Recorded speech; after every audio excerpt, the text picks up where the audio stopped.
Okay, I hope everyone is here and like we do every day, uh, just give me a quick review of some uh, points which we discussed yesterday. Uh, Let me start. Directive principles of state policy. no. Wait, Afroz, I'll All ask right. you the question. Okay, fine. Okay, roll number 88, Amina. Tell me something about, okay, tell me any point yesterday which we discussed. Amina, Assalamualaikum, ma'am. Sorry, ma'am, I'm not attending the class of yesterday. why did that happen? Uh, Why did that health happen? was not good, ma'am. Your health was not good. Take care of your health and try to be regular in the class. Inshallah, inshallah. Surya, roll number 143. Yes, Morning, ma'am. good morning. Yes, Surya. Tell us something about bicameralism. Did we discuss bicameralism yesterday? Yes, ma'am. Okay. So tell us something about bicameral legislature. Yes.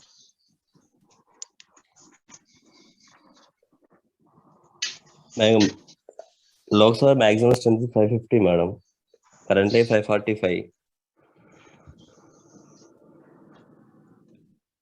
What did you say? Bicameral means extensions of two houses, legislative systems. Mm-hmm. House of Bicameral means two houses in the legislature. legislative. Okay.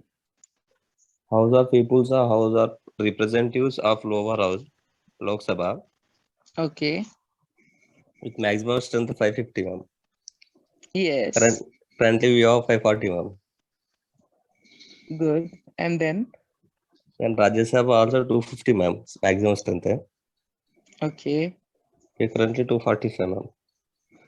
Okay.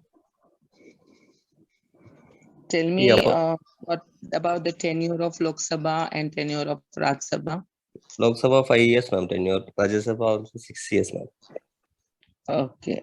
And what about the retirement of Rajya Sabha members? When do they retire?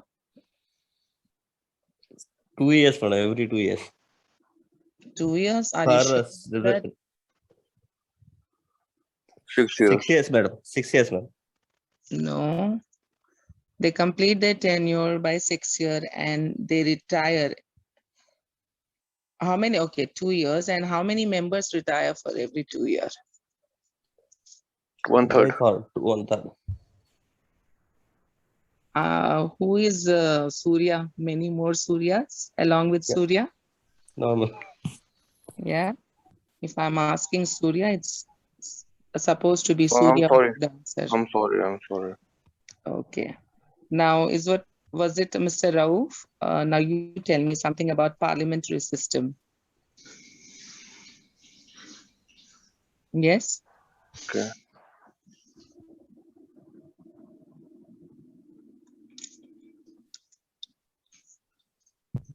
Hmm? Yes. I'm not ready with that. Yeah, sure. Okay, but tell some other point if that's not if you're not able to answer that point.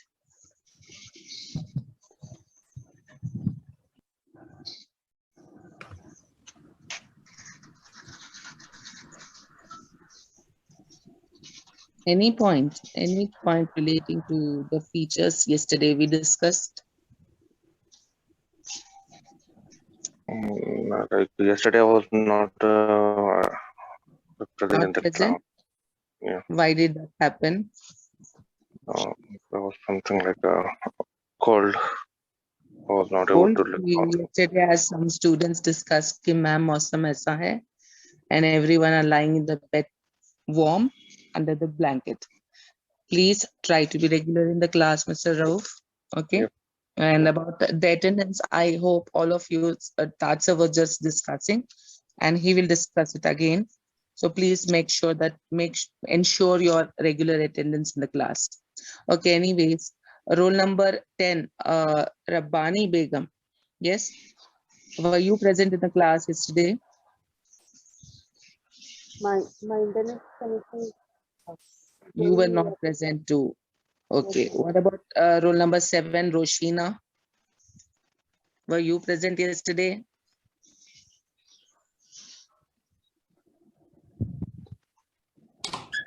Roshina, can you hear me? Number 7.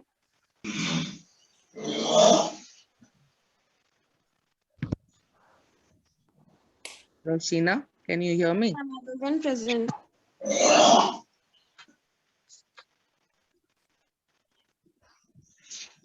Okay, roll number 112, Talia, right? Can you hear me?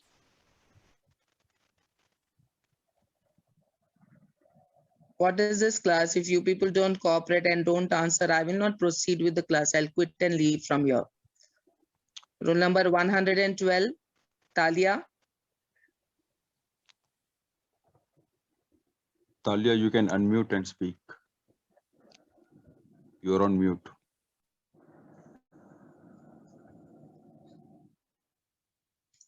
Roll number 113, Mr. Chakri, right? Are you present? Yes, madam. Okay. Do you know any of the features, salient feature of Indian Constitution? No, madam, I am new joining today. You are a new joinee. Okay. Roll number 143, Mr. Surya. Are you there?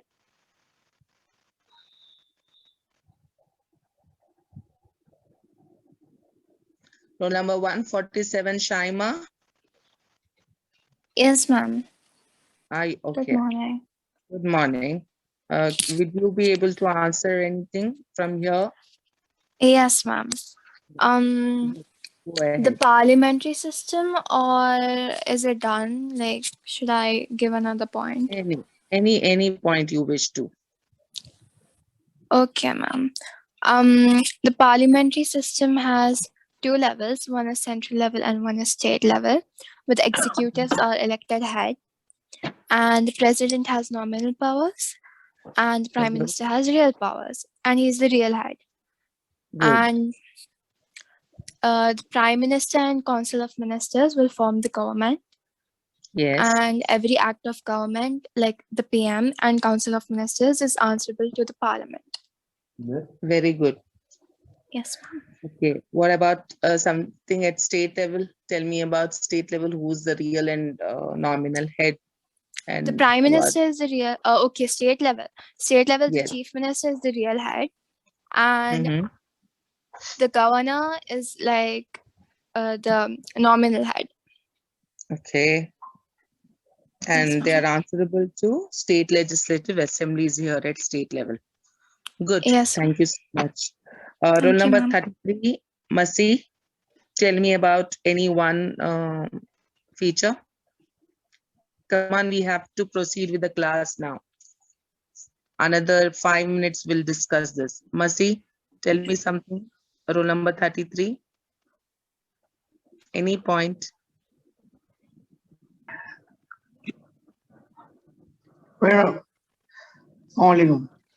वालेकुम अस्सलाम. कोई भी point बताइए किसी भी language में. Member of the Parliament is Lok Sabha directly elected Okay. by the Indian public voting power.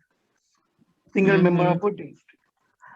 Rajya Sabha also elected member of State Legislative Assembly represented. Rajya Sabha represents state legislative assemblies. Okay. And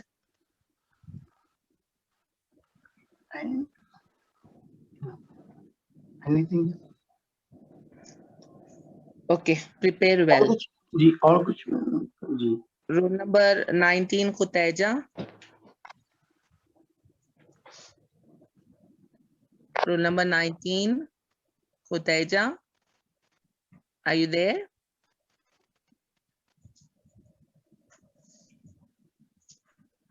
Roll number 20, Sajida.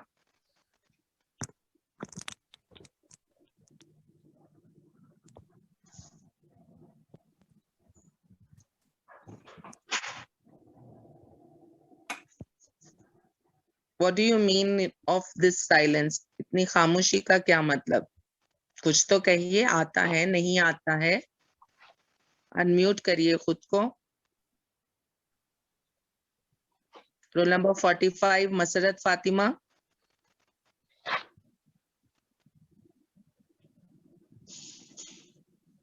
Excuse me, ma'am. Good morning. Assalamu alaikum, ma'am. Walaikum assalam. Masarat, do you know any point? Will you be able to answer any point? Yes, Yes, please go ahead. Yes, ma'am. Silent features of Constitution. Can I tell that? yes, tell me any point of salient features of Constitution. It's written Constitution, lengthiest Constitution of the world, and Okay. 2 years, 11 months, 18 days to draft the Constitution, Mm-hmm. and preamble speaks of the philosophy of the Constitution. Declares India as a sovereign, free Mm. from foreign control, socialist, Mm. secular, democratic, and integrity of the nation, committed to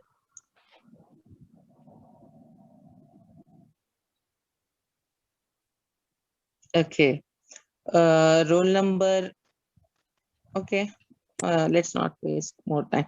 Okay, Afroz, please go ahead and tell me something about judicial independence. How is that how is it ensured by the Constitution of India? Yes, Afroz.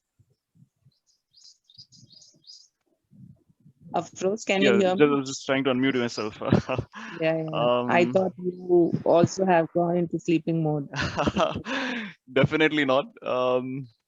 Because the screen is being presented, the Okay. controls Thank you so are much. hiding. Thank you for assisting. Yeah. Thank you for assisting. And of course, I want to stop you doing something. Don't share anything in the group. It was a very good gesture when you were sharing the running notes. Now, I Yes. don't want you to do that. I want others to take pains and make their own running notes. No spoon feeding, please. Okay? कोई spoon feeding नहीं होगी at least मेरे subject के हद तक, क्योंकि इस तरह का अगर प्रिपरेशन रहा, I am really dishearten today कि जो लोग रोज जवाब देते हैं, अगर आज उनको चुप करवा दिया तो फिर आप लोग दूसरे जैसे खालिद सर कहते हैं, कोई चाय बनाने चला गया, कोई शायद ऑन रख के कुछ और कामों में मसरूफ है, कोई सोता रहा कि अटेंडेंस दे दिया सो गया, शायद ऐसा हो रहा होगा, इसलिए आप लोग आंसर नहीं कर पा रहे. कोई डिफिकल्ट इंग्लिश में एक्सप्लेन नहीं किया जा रहा है subject. We are trying to explain you in as simple as possible and trying to take a lot of time to explain simple topic also. It's been salient features should have been completed in 1 or 1.5 class. Okay, Afroz, go ahead. Let's discuss all these things later. Please go ahead about judicial independence. Independence of judiciary is part of the democratic system of Indian constitutions. One of the salient features. The role of judiciary is to be fair and neutrals in this in the working of the governance of the country. So, in accordance with their sense of justice without any kind of influence. So, which is why judiciary is kept as a separate organ in Constitution of India and made sure it is independent. And how is it made sure that it is independent? How is that ensured? Independency? I think there's one article talks about it. I don't recollect on top of my head. Why is that happening today? Why are you all making me really upset? Yesterday, I told you some points. Let me quickly do that. And these points, these are very important features. You will get a get a question from here. See, independence of judiciary. Now, okay, let's stop questioning everyone. Independence of judiciary is ensured by appointment, right? Who appoints them? The President of India will appoint the judges, and only persons with high legal qualifications and experiences will be appointed as the judges. Judges cannot be removed easily except through the difficult process of impeachment. They are ensured high salaries. They have their own staff. So all these will ensure, again, the independence of judiciary. Can anybody tell me about what is judicial review? Judicial review is a repeated question. It's a very important question for any competitive examination, be it MCQs or be it a descriptive question. Okay, now let me tell you what is judicial review.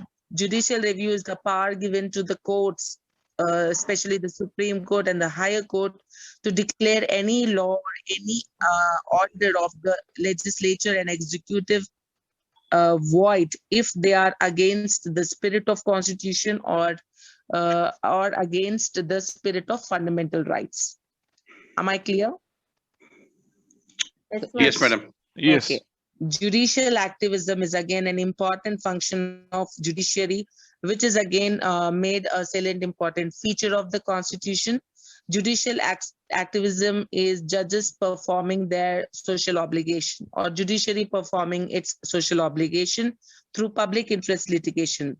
So very actively, they are trying to secure all public demands and needs due to them under law and policies of the state through public interest litigation. The judiciary suo motu takes action or interferes in the highly public demanded issues.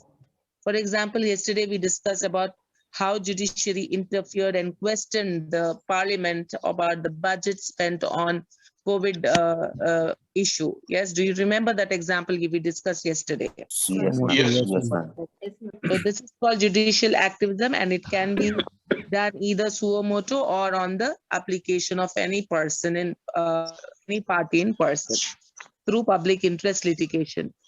Is that clear now? Okay. Now quickly, another important feature which we will discuss today is emergency provisions. Emergency provisions are an important salient features of Indian Constitution. Can anybody recollect and tell me from where have we taken this provisions? America. America? Are you all sure about that? Germany, madam. Mm-hmm. India Act of 1935. Yes, ma'am. Germany. Indian yes, Act madam. of 1935. Who Germany. told that Indian Act of 1935? Shabir. Good. Indian Shabir. Good. It's Indian Act of 1935. We have taken emergency provisions from Indian Act of 1935. Yes, Jawad, do you have any question? Mr. Jawad? Okay. So the special provisions for dealing with emergencies, there are three types of emergencies. Emergency is declared under three situations. Okay. Article 1st is called national emergency. Article 352 of Indian Constitution deals with national emergency and the situation when it is declared so. So at times of war or at the time of external aggression, all the emergency powers belongs to reside in the President of India. Okay. The first point is emergency powers, the special provisions. There are certain special provisions which deal with emergency powers of President. Now, these emergency powers are not given to legislature. They are given to the President of India. And President will declare emergency under three situations. Okay. First is national emergency. Under Article 352, if there is a war-like situation in the country, or if there is any external aggression or any war with any other country, the President of India will declare national emergency under Article 352. Second is constitutional emergency, which is discussed under Article 356. They would definitely ask you the articles relating to the emergencies. Note down. You will get a question about which article will declare what type of emergency. Okay. The second emergency is called constitutional emergency, which is discussed under Article 356. Now, whenever there is the failure of constitutional machinery in any state, the President of India has the power to declare constitutional, has the power to declare emergency in that particular state, or it might be a group of states together. Have we faced any such situation recently? Jammu and Yes. Kashmir problem. ma'am. Recent elections, there was a situation in Bengal elections. They were thinking of declaring an emergency, was it not? Yes, ma'am, they were. Yes.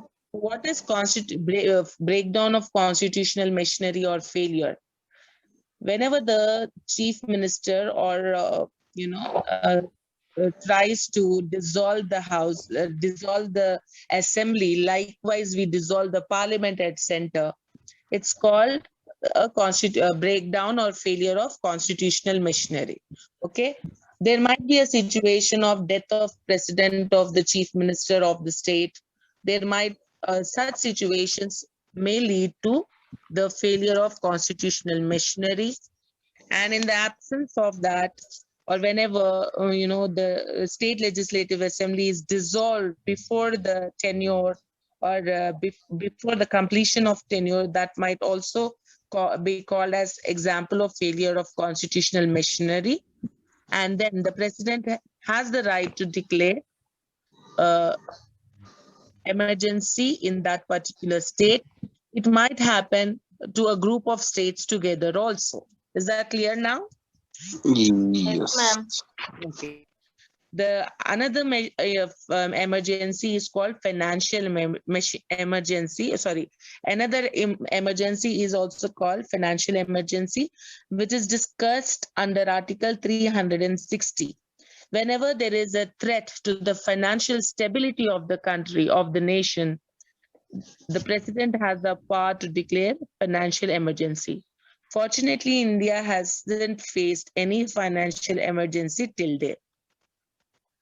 Now, what will happen under the emergency situation? The powers of the President of India increases tremendously. He can take all steps necessary to deal with emergency situations. And the country is run through the, not by laws. Instead, the President will have the power to issue ordinances and execute the laws by way of ordinances. Okay? मैं समझा पाई आप लोगों को? This is an important topic. Financial emergency, which article, ma'am? Article 360 of Indian Constitution deals with financial emergency. Okay? Okay, ma'am, thank you. So basically, Madam, I have a question. Yes. Madam, suppose last election in the Maharashtra, no party got the majority and no party ready to make alliance. That time, the president declared the emergency. Though Yes. that which emergency that is? Sorry, what did you say? This the might be an Maharashtra- example of emergency situation where the president can definitely declare an emergency in such situation. So what is your question? That is which type of emergency that is? That is a constitution failure emergency. It is called constitutional emergency. Okay. I am under Article 356. Okay.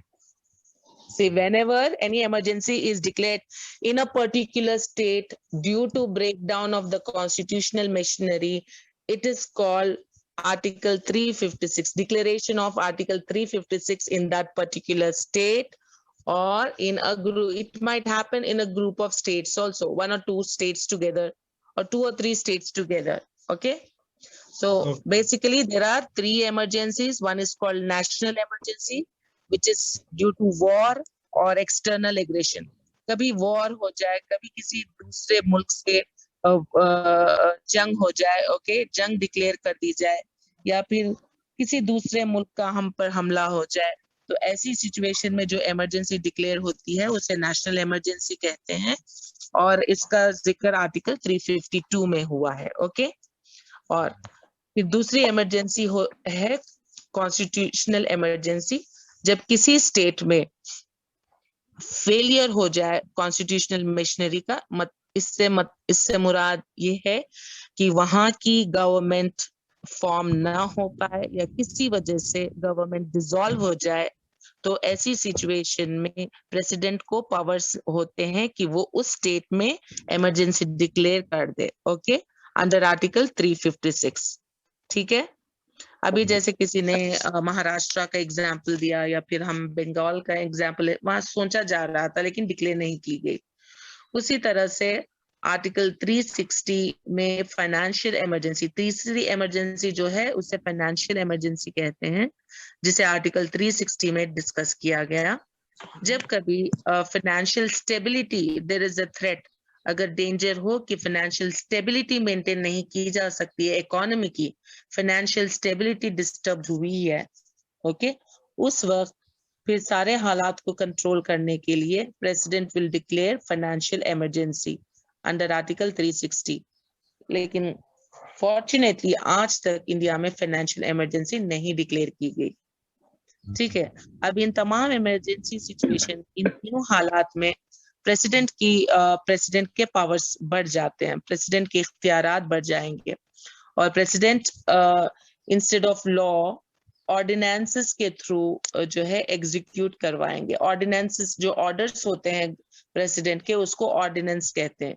Ordinance के through जो है वो state control किया जाएगा या फिर emergency situation control की जाएगी। और जो ऑर्डर्स इशू होते हैं प्रेसिडेंट ने जो करने हैं उसे ऑर्डिनेंस कहते हैं, वो याद रखिएगा। और he can take all necessary steps to deal with the situation. Definitely, President of India will also take the advice of Prime Minister and Council of Ministers in such situations. ठीक है, क्या मैं समझा पाई आप लोगों को emergency parts? Yes, ma'am. Yes, ma'am. सब सुन ले। इमरजेंसी का टेन्यूर कितना होता है madam, minimum maximum? Minimum will be 1 year, maximum will be 3 years. Then again it might be increased, जरूरत पड़े तो वो increase की जा सकती है। But for every 3 years continuously it might go to 3 years maximum। ठीक है। Minimum 1 year or 6 months होता है। ठीक है। The last one was 21 month of period, ma'am, in the Yes. at the time of Yes. Prime Minister Indira Gandhi from Yes. 1975 to 1977. That's what I am telling. Minimum Yeah, it might yeah. be for 1 Yeah. year or 6 months. Maximum it may go to 3 years. Okay. Yeah, ma'am. Thank Okay. Okay. Now, yes. Madam, during this president's rule, Mhm. who will discharge the duties at the low level, like at the state level, at the district level? Who? Governor. जो जहाँ पे Governor नहीं, जहाँ पे जिसने होना है वो अपनी पोजीशन में होंगे, लेकिन जैसे ऑर्डर्स किसके चलेंगे? प्रेसिडेंट के। ठीक है। Instead of law special ordinances issue करेंगे प्रेसिडेंट। अकॉर्डिंगली उस ऑर्डिनेंस के तहत वहां पे एग्जीक्यूशन होगा। ठीक है। Okay, Madam, so that what means will be the role of governor, madam? What will be the role of governor? Because governor तो nominal head होता है state का, जब chief minister तो मतलब on behalf of president, governor will execute those ordinances at state level. Clear? So can we say in constitutional emergency, governor is the head of the state? Yes, of course. Yes, of course. He will resume all the powers as president, and All the directions of president will be executed through governor of the particular state. Similar to the Shweta, आप क्या president in पूछना terms चाह रहे of, ma'am, हैं? हाँ, similar हाँ. to the president in terms of central scenario. Yes, yes. See, basically, it's only the president who will enjoy the emergency powers, okay? And on behalf of President of India, governor will execute these ordinances at state levels. Am I clear now? Yes, madam. Okay. Shoaib, आपका क्या सवाल है? वालेकुम madam. वालेकुम अस्सलाम।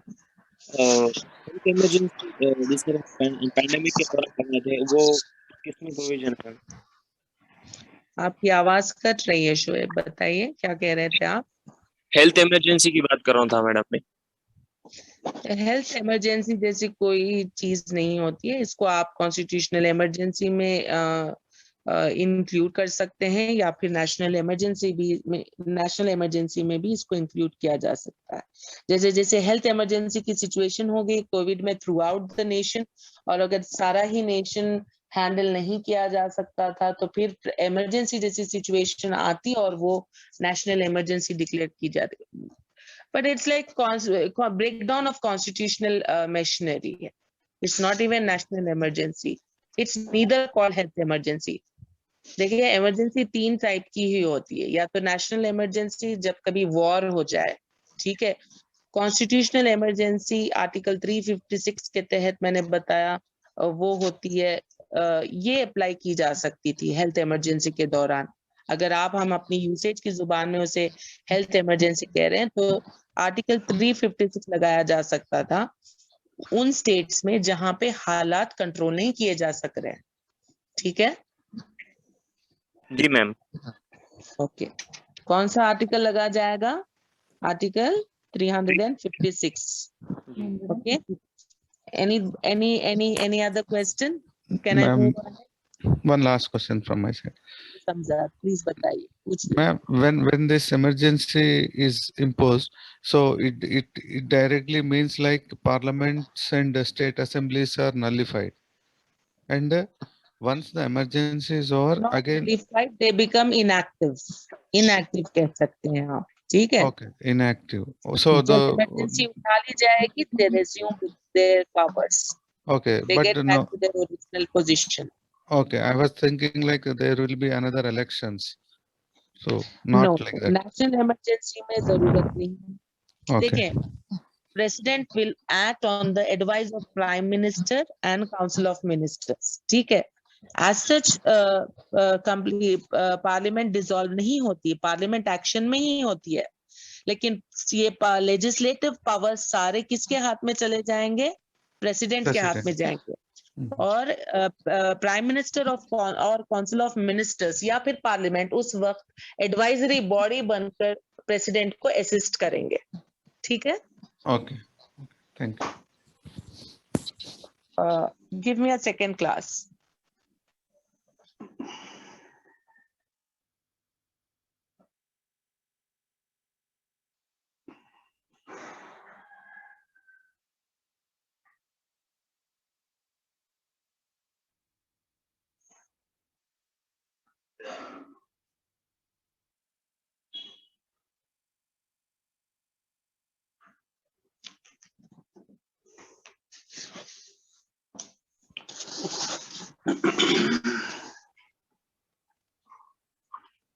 Tawheed, there's one participant, Manish Kumar Srivastava, who's asking for a student ID.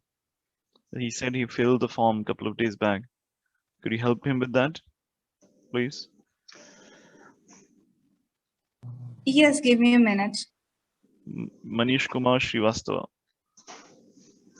says filled the form 3 days back. And other participants request you all to please rename, whoever has not done yet, please rename yourself with the student ID and ensure you log in with your student ID every day. Thanks.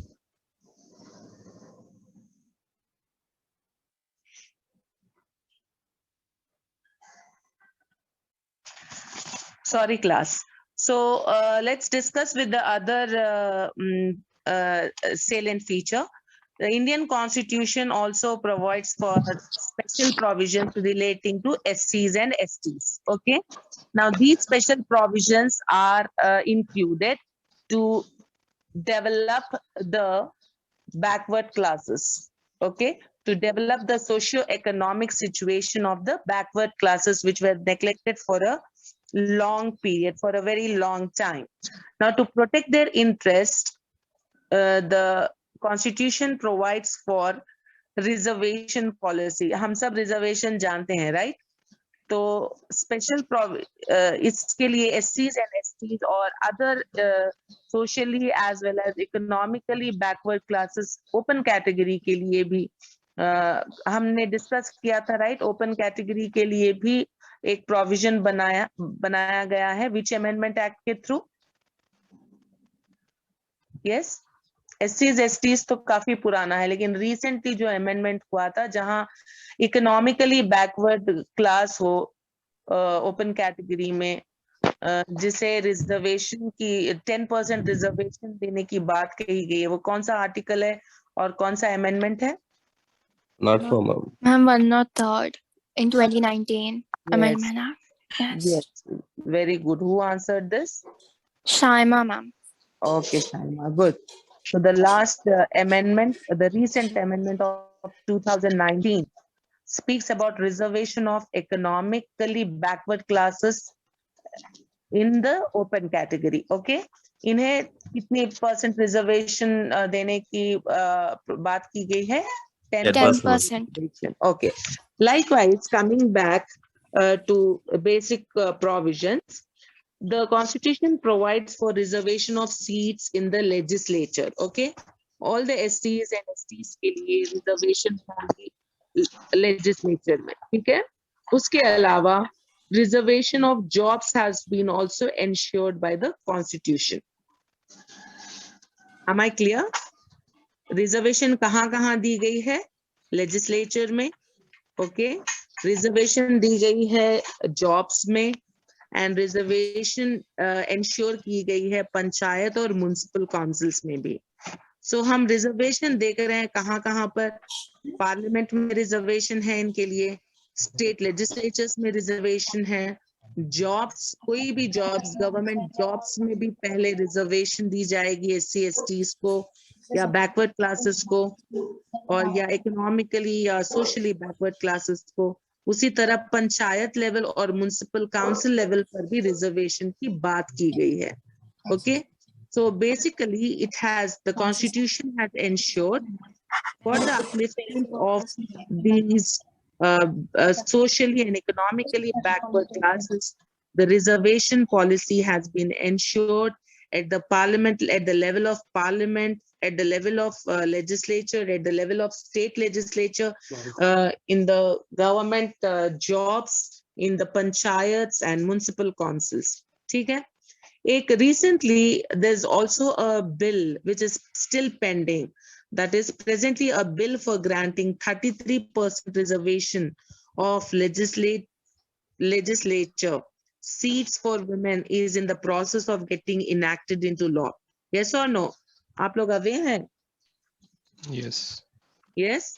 There is a bill pending to be enacted as law, and that bill is relating, the proposal is relating 33% of reservation to be given to women in legislatures, in jobs, even in panchayat and municipal council. But it is still not enacted in a proper form. It is not passed in the Constitution. ठीक है? Am I clear on this point? Ma'am. Yes. The next thing is provisions regarding language. So, which is the official language of India? Hindi, ma'am. Good. So official language of union shall be Hindi in Devanagari script. ठीक है? The constitution का salient एक और important feature है relating to languages. तो India ने हिंदी को, यानी कॉन्स्टिट्यूशन ने हिंदी को जो है अपना ऑफिशियल लैंग्वेज डिक्लेयर किया गया, जो देवनागरी स्क्रिप्ट में होगी. ठीक है? साथ में इंग्लिश लैंग्वेज को कंटिन्यूड रखा. याद रखिएगा, इंग्लिश लैंग्वेज को एबॉलिश नहीं किया गया. It is still continuing. Okay.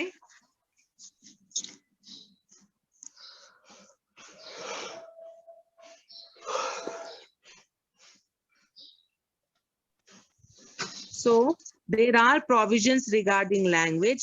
Hindi is declared as official language of the union. Union actually the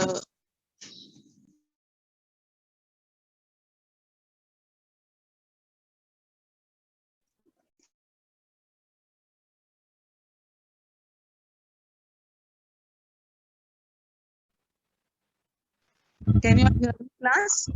Yes, we can hear you. I've been giving the lecture and okay. Okay. I think somebody hard muted to stop the disturbance. Can you all hear me now?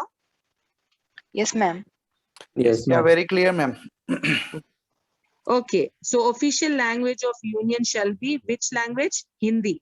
And along with this, English will be continued. Yes. State legislatures can adopt language of its province as its official language.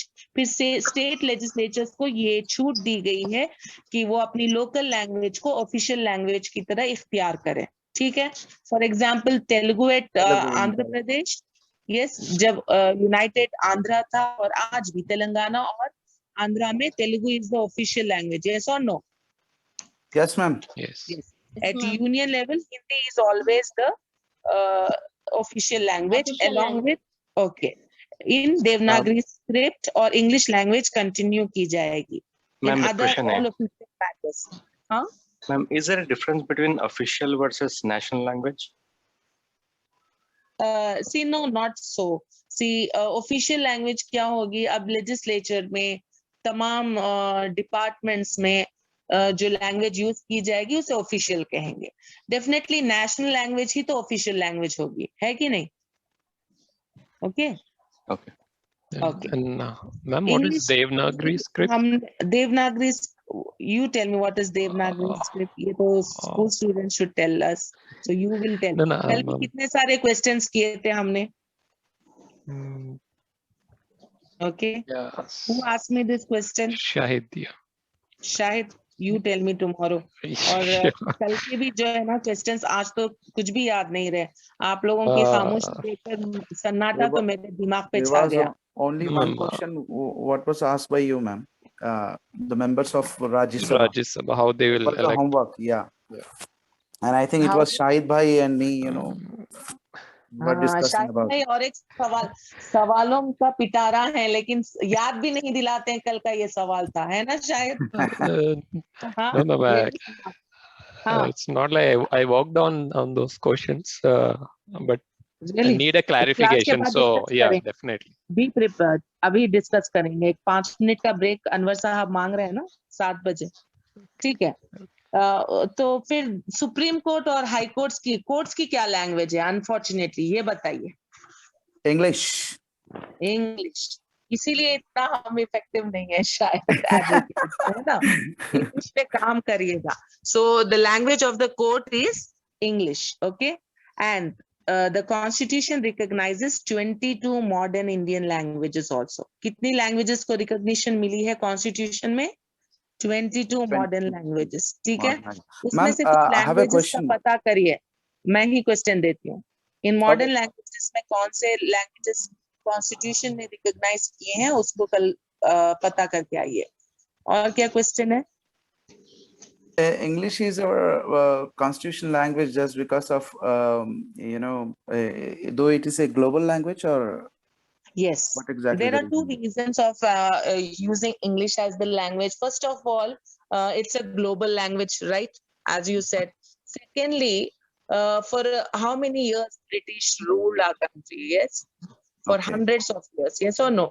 फिर India को आदत भी हो गई थी इस language को officially adopt करने की. And also they initiated, in fact. Yes, they initiated and it continued to be so. क्योंकि लोगों people got used to that language. ठीक है. So it's been still kept and continued as the language. Okay. Okay. That's great. Thank you very much. Okay, we are अल्हम्दुलिल्लाह ये topic आज हो गया है। सो आज थक गए हैं क्या आप? इतने कम पॉइंट्स हमने डिस्कस किए कल, विदाउट ब्रेक हम डिस्कस कर रहे थे। But still let's take 2-3 minutes, ज्यादा नहीं, 2-3 मिनट ही ब्रेक दे दें, ठीक है? हाँ मैम, एक चाय होना चाहिए, आज ग्रुप ठंडा है तो। अच्छा, लीजिए चाय सब लोग, आप लोग, ठीक है? और फिर एकदम एक्टिव रखिए ब्रेन, चाय के बाद एक्टिव होना चाहिए सबको। बिस्मिल्लाह, आपकी आवाज नहीं आ रही। अच्छा, आप निकालो आवाज, हम आपके साथ है यूनियन लीडर। बिस्मिल्लाह को मैंने म्यूट कर रखा है। क्यों बिस्मिल्लाह? मतलब बिस्मिल्लाह कहेगी तो सब सारे म्यूट मोड पे चले जाएंगे और बिस्मिल्लाह बोलती नहीं रहेगी। मैम, मैं सोची कि आप मैं पूछते क्या के समझी थी मैं। अब पूछे मैं ना, मैं वही तो बाइकैमरलिज्म के बारे में लेजिस्लेटिव, अब दूसरे नंबर्स पूछ रहे हैं, तो I was quite so in the class. बिस्मिल्लाह दूसरों ने आज ही बिस्मिल्लाह किया है, इसीलिए मैं पकड़ रही थी सबको। ठीक है, हाँ, ओके। ये कौन है मैम जो आवाज देते रहते, इसमें समझ में नहीं आ रहा कौन है। शफी भाई है क्या? नहीं नहीं भाई नको, मैं तो अभी बिस्मिल्लाह किया, मेरा नाम। ओके, चेक करिएगा, ठीक है? I will go for a break now. Okay okay ma'am, Shafiuddin है।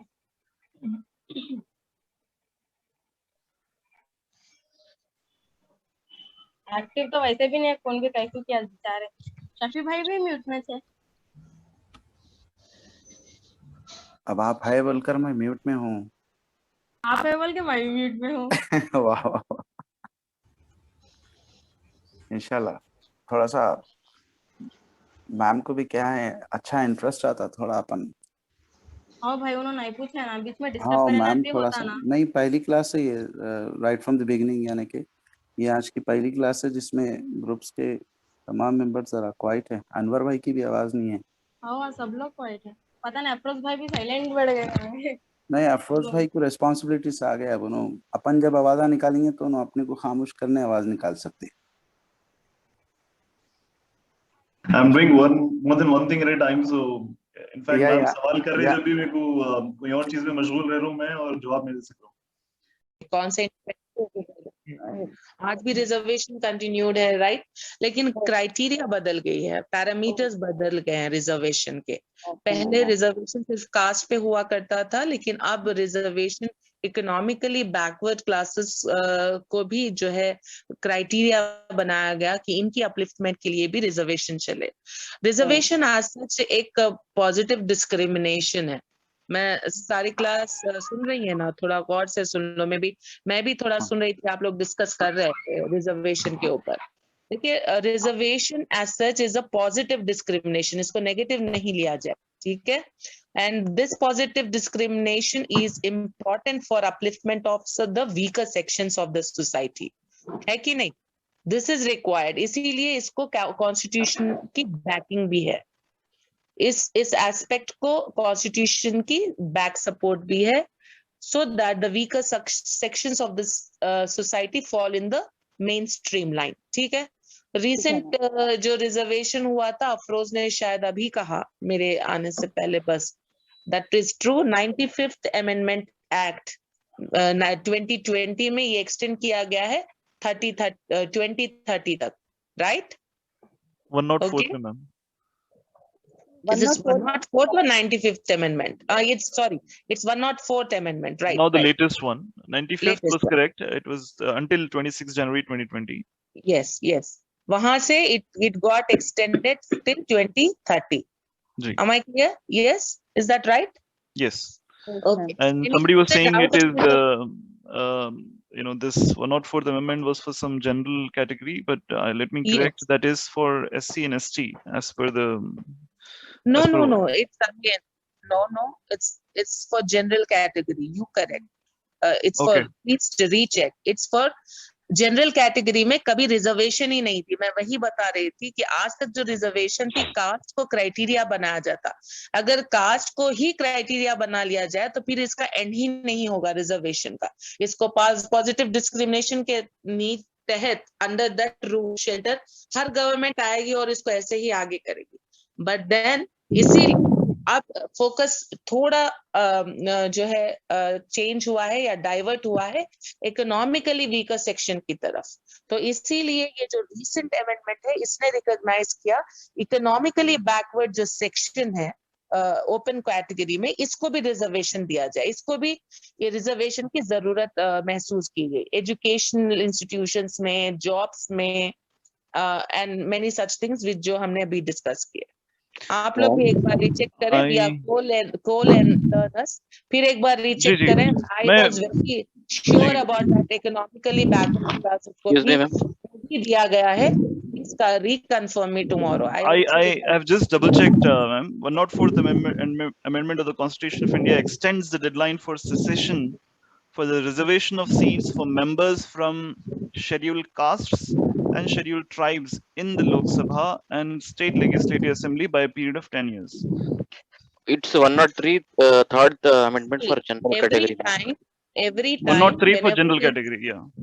Yes. So that's what, every time the reservation aspect is touched, definitely SCs and STs will be on the priority list. Yes, pehle that will be reviewed, and then the first time the initiative on economically backwardness has been checked in this amendment 103.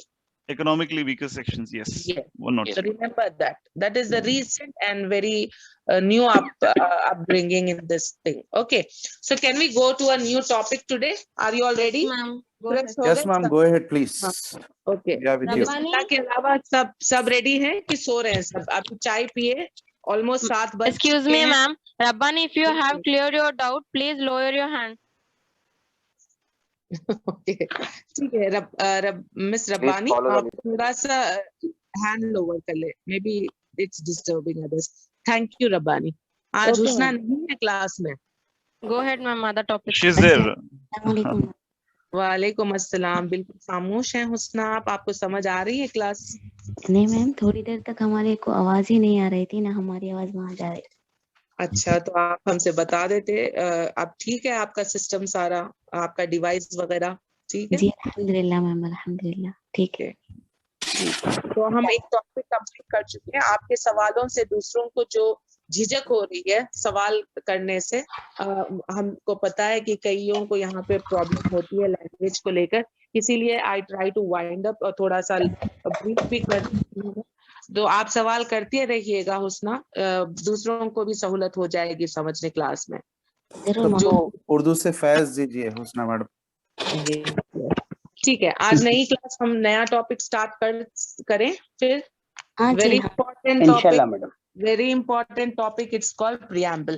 Okay, I need help of our admin team here. Afroz, are you there? Yes, मैंने बहुत सारे technical problems मेरे पास हैं, तो I am not able to do this. तो welcome, this is a new topic and this is called as preamble.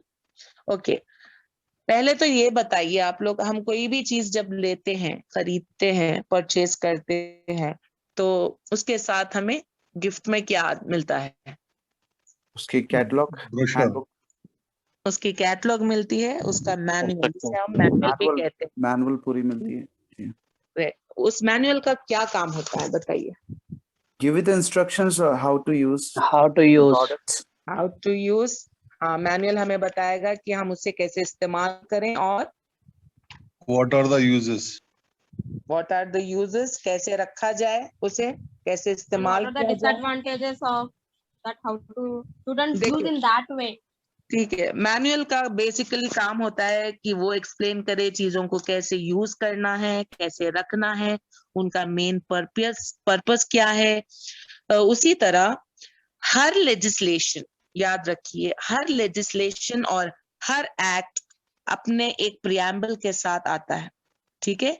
Every act और every legislation comes with its preamble. तो आज हम इसके बारे में डिस्कस करेंगे, ठीक है? सो कॉन्स्टिट्यूशन में दिखने वाली पहली चीज क्या है? प्रियम्बल। यस और नो? यस, कॉन्स्टिट्यूशन स्टार्ट किससे होता है? पहला पेज, अक्सर आप देखे हैं प्रियम्बल का पेज, आपने देखा? No, haven't got a chance to. Okay. अभी यहाँ पे शेयर भी हो रहा है। देखूंगा मैम। अभी अभी अभी इंशाल्लाह शेयर हो रहा है स्क्रीन पर, उतनी देर इंतजार करने की जरूरत नहीं है। नजर आया आपको कॉन्स्टिट्यूशन ऑफ इंडिया? तो इतनी खूबसूरती से डिजाइन किया हुआ, और पहला पेज बात करता है प्रियम्बल की। ठीक है, to the first page please. So आज हम कॉन्स्टिट्यूशन में दिखने वाली पहली चीज जिसे प्रियम्बल कहते हैं वो डिस्कस करेंगे। तो पहले तो प्रियम्बल डिराइव्ड किया गया है एक लैटिन वर्ड से। प्रियम्बल, ये जो प्रियम्बल है, इट हैज बीन, ये टर्म है, it has been derived from a Latin word called preambulus. Can you see here on the screen? Yes, ma'am. We can. Preambulus का मतलब होता है to go before, to go before और an introduction. ठीक है, preambulus का मतलब हुआ टू गो बिफोर और इंट्रोडक्शन एनी एक्ट और लेजिस्लेशन। ठीक है, okay. So the term preamble has been derived from a Latin word called preambulus, which means to go before or introduction to any act or legislation. Fine. So what is preamble? What is preamble? किसी भी act, किसी भी legislature के लिए उसका एक introductory statement होता है, और उस इंट्रोडक्टरी स्टेटमेंट को हम कहेंगे preamble. ठीक है? What is preamble? Basically, any Introduction of any legislative. Introductory statement to any act or legislature is called preamble. Preamble. Page 1. Yes, thank you. So an preamble is basically an point 2 देख लीजिए, it's an introduction to any act or legislation. ठीक है, अब it speaks about किन aspects को discuss करता है preamble, यहाँ subheads हैं देखिए. It will speak about introductory statement, it will speak about the purpose, it speaks about the philosophy, it speaks about the uses, about the ideas and aspirations, principles, objectives of any act or legislation. ठीक है? ठीक है? Okay, सबकी बिस्मिल्लाह के अलावा सबने मुझे अपनी स्क्रीन गौर से देखिएगा आप लोग। ठीक है, यहाँ बहुत क्लियरली लिखा गया है, इट स्पीक्स अबाउट, ये आप रनिंग नोट्स की तरह भी बना सकते हैं। ठीक है, it speaks about the introductory statement, it speaks about the purpose, objectives, uses, ideas and aspiration, about the philosophy of any act or legislation. ठीक है? Okay, ma'am. Thank you. Please change the page. Okay. Organic. Now, ma'am, let me just I think by some mistake somebody just drew something on the presentation. Let me stop sharing and share it immediately so that is yes, gone. yes. तो मत करें, कोई भी scribble ना करें, screen पर नहीं लिखें।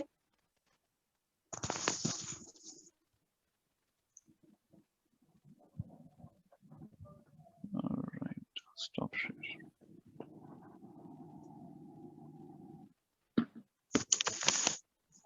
ओके, देखिए, preamble can also be called the blueprint. ठीक है, ये एक ब्लूप्रिंट की तरह भी है, यानी एक नक्शे जैसा होता है। ठीक है,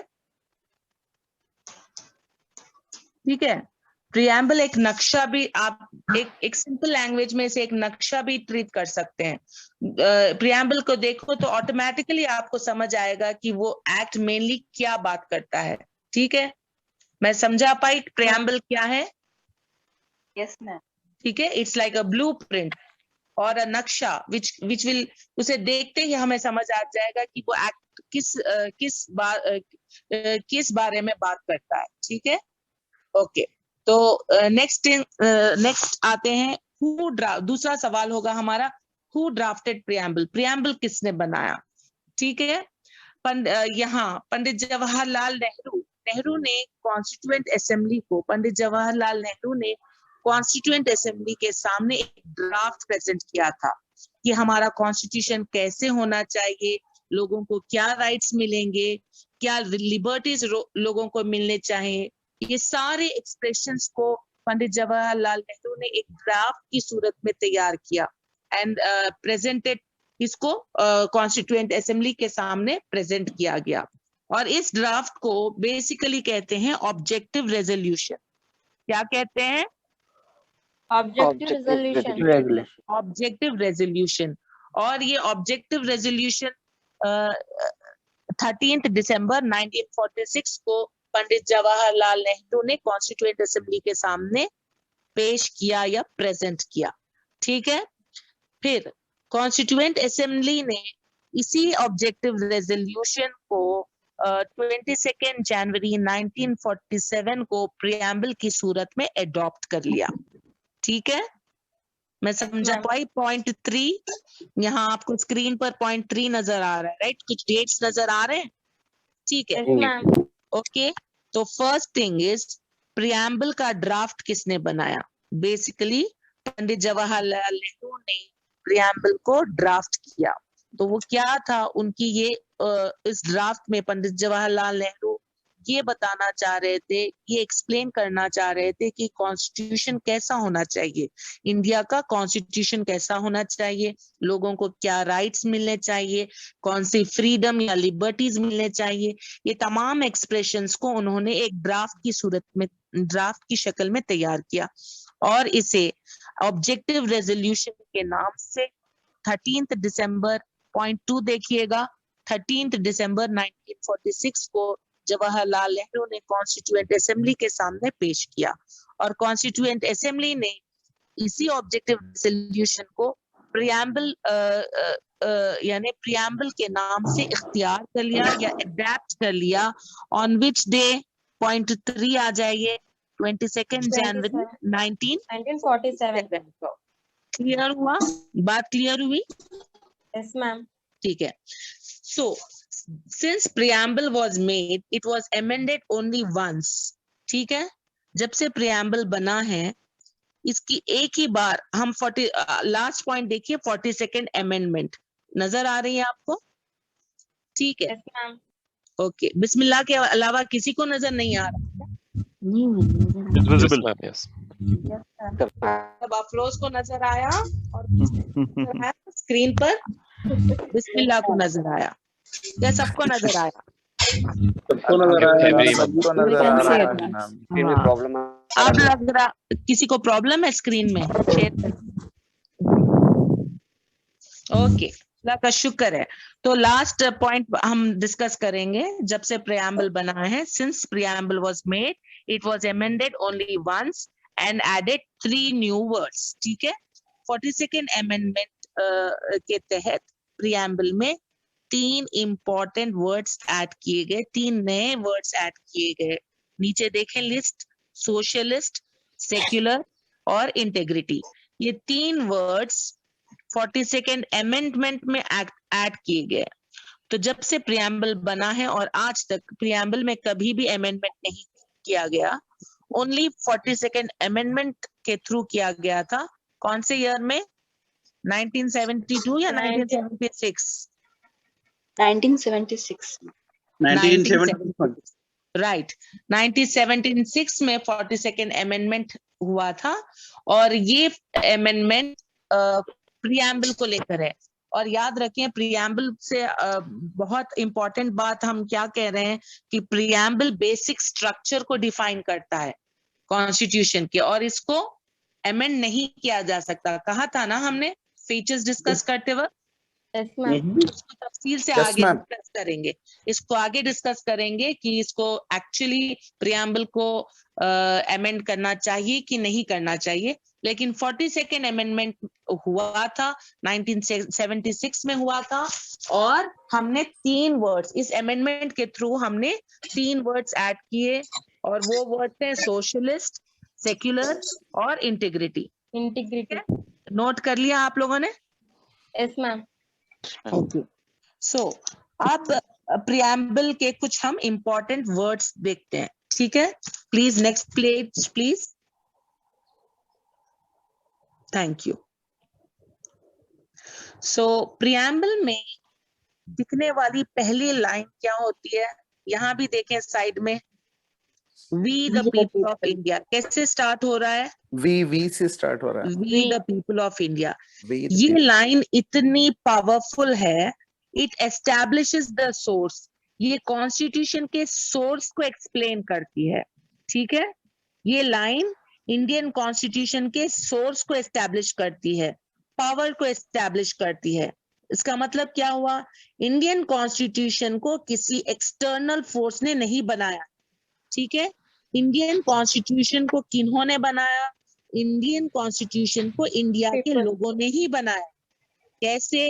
लोगों के बाय वोटिंग में नहीं, सुनिए, लोगों के बिहाफ, ओके, वोटिंग या रिप्रेजेंटेशन के थ्रू, लोगों के बिहाफ में, on behalf of people, constituent assembly ने कॉन्स्टिट्यूशन बनाकर हमें दिया है, राइट?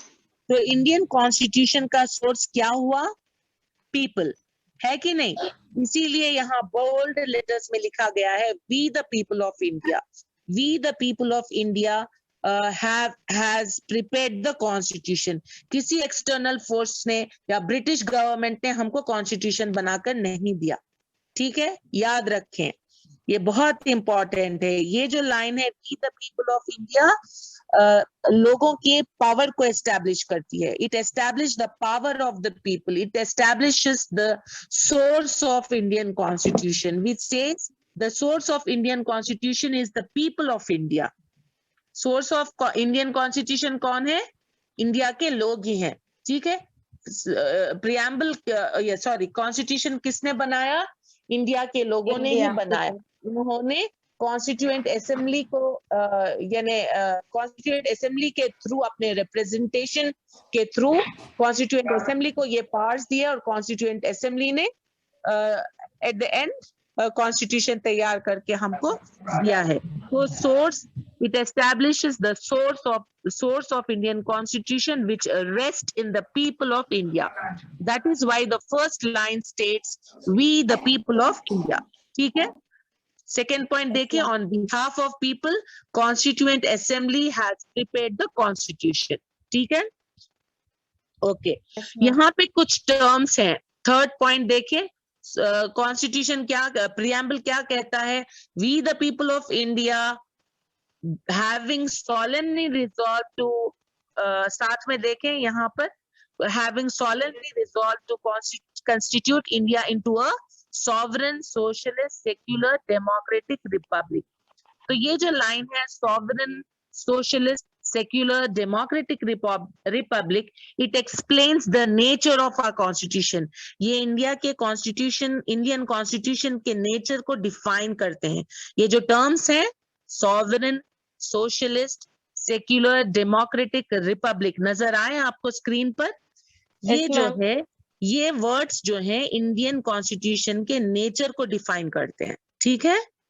ओके, आगे हम इसको तफसील से पढ़ेंगे हर एक वर्ड को, ठीक है? दूसरा पॉइंट देखिए, इंडियन कॉन्स्टिट्यूशन ऑब्जेक्टिव्स को भी डिक्लेयर करता है, in the name of justice, equality, liberty and fraternity। justice, equality, liberty and fraternity, ये इन प्रियम्बल में ये जो टर्म्स यूज किए हैं, ये इंडियन कॉन्स्टिट्यूशन के ऑब्जेक्टिव को एस्टैब्लिश करते हैं, ठीक है?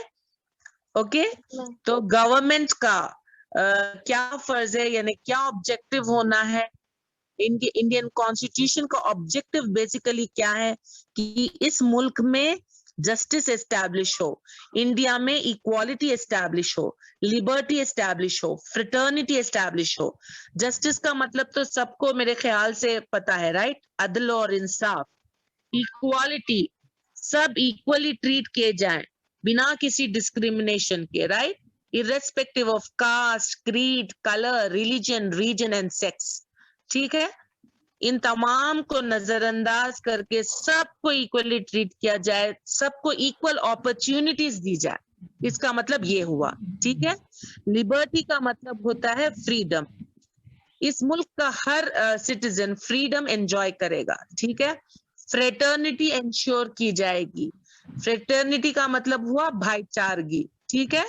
तो constitution of India aims to achieve, objective क्या है? to achieve justice, equality, liberty and fraternity. ठीक है, लिबर्टी का मतलब हुआ फ्रीडम, फ्रीडम देना, लोगों को फ्रीडम, फ्री माहौल में रखना, ठीक है, खुली हवा में सांस लेना, फ्रीडम हो, मूवमेंट की फ्रीडम हो, बात करने की फ्रीडम हो, अपनी नजरिया रखने की फ्रीडम हो, अपनी ओपिनियन रखने का फ्रीडम हो, ये सारे फ्रीडम्स दिए जाएंगे, ठीक है। फ्रेटर्निटी, भाईचारगी को इंश्योर किया जाएगा, क्योंकि इंडिया एक प्लूरलिस्टिक कंट्री है ना, यहाँ बहुत सारे रिलीजियस बैकग्राउंड से लोग आते हैं, ठीक है, लैंग्वेजेस के डिफरेंसेस हैं, रिलीजन के डिफरेंसेस हैं, इन तमाम को हटाकर इन तमाम के बीच ये सारे डिफरेंसेस के बावजूद एक भाईचारगी का माहौल बनाया जाएगा, ये हमने अहद किया था, ठीक है, याद रखिएगा, दिस इज वेरी इंपॉर्टेंट, ये आपके दिमाग में एक प्रिंट हो जाना चाहिए, क्योंकि आप लोग फ्यूचर एडवोकेट्स हैं। और देखिए ये बेसिक स्ट्रक्चर है हमारे कॉन्स्टिट्यूशन का, और इसकी किस तरह आज हम, यानी आज हमारे मुल्क में धज्जियां उड़ाई जा रही है, देखिए कहाँ कहाँ पर, ये बेसिक स्ट्रक्चर ही डिक्लेयर करता है। सेक्युलरिज्म कोई प्रोविजन नहीं है जो कहीं आज नया नया प्रोविजन बना हो जिसे इजीली चेंज किया जा सकता है। सेक्युलरिज्म सीधा इस वर्ड को बेसिक स्ट्रक्चर में रखा गया, जो हम बार बार कह रहे हैं कि बेसिक स्ट्रक्चर से छेड़छाड़ नहीं की जा सकती है, और आज इसकी धज्जियां उड़ रही हैं। हम लिबर्टी की बात कर रहे हैं ऑब्जेक्टिव्स की में, है ना, और लिबर्टी क्या होनी है, फ्रीडम ऑफ स्पीच, और फ्रीडम ऑफ स्पीच को कितना मिसयूज किया जा रहा है, ये सब तमाम चीजें कुछ लिमिटेशंस के साथ आती हैं, यानी कैसी हेट स्पीच फैलाई जा रही है। तो कल आप एडवोकेट्स बन जाएं तो आप पब्लिक इंटरेस्ट लिटिगेशन के थ्रू इन चीजों पर सवाल उठा सकते हैं, जो आज ज्यादातर नहीं कर रहे हैं। और अनफॉर्चुनेटली सुओ मोटो जुडिशरी खुद is trying to interfere and talk about it, clear about it, clarity लाए, explain करने की कोशिश कर रही है। हम कितने बेखबर हैं, बदकिस्मती से हम खामोश हैं, जिसकी वजह से हम खामोश हैं, नहीं होना चाहिए, ठीक है। एटलीस्ट ये जो लॉट है, अब जो जनरेशन है नहीं करेगी इंशाल्लाह, ठीक है। Finally Indian constitution was adopted on 26 नवंबर 1949। इस नेचर के साथ, इस ऑब्जेक्टिव के साथ इंडियन कॉन्स्टिट्यूशन को अडॉप्ट किया गया ऑन 26 नवंबर 1949। ये डेट बताती है कि इंडियन कॉन्स्टिट्यूशन को इस दिन 26 नवंबर 1949 को अडॉप्ट किया गया। और ये कब से इफेक्ट में आया बताइए?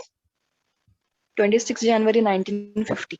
वेरी गुड, 26 जनवरी 1950 को ये अडॉप्ट कर लिया गया, और इसीलिए उस दिन को हम रिपब्लिक डे मनाते हैं। यस और नो? Yes ma'am, absolutely.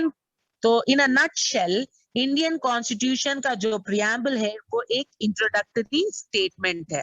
क्या है वो एक इंट्रोडक्टरी स्टेटमेंट है, और गाइड के साथ साथ कॉन्स्टिट्यूशन के सोर्स को एस्टैब्लिश करता है, उसका नेचर और उसके ऑब्जेक्टिव्स के बारे में बात करता है कि नहीं?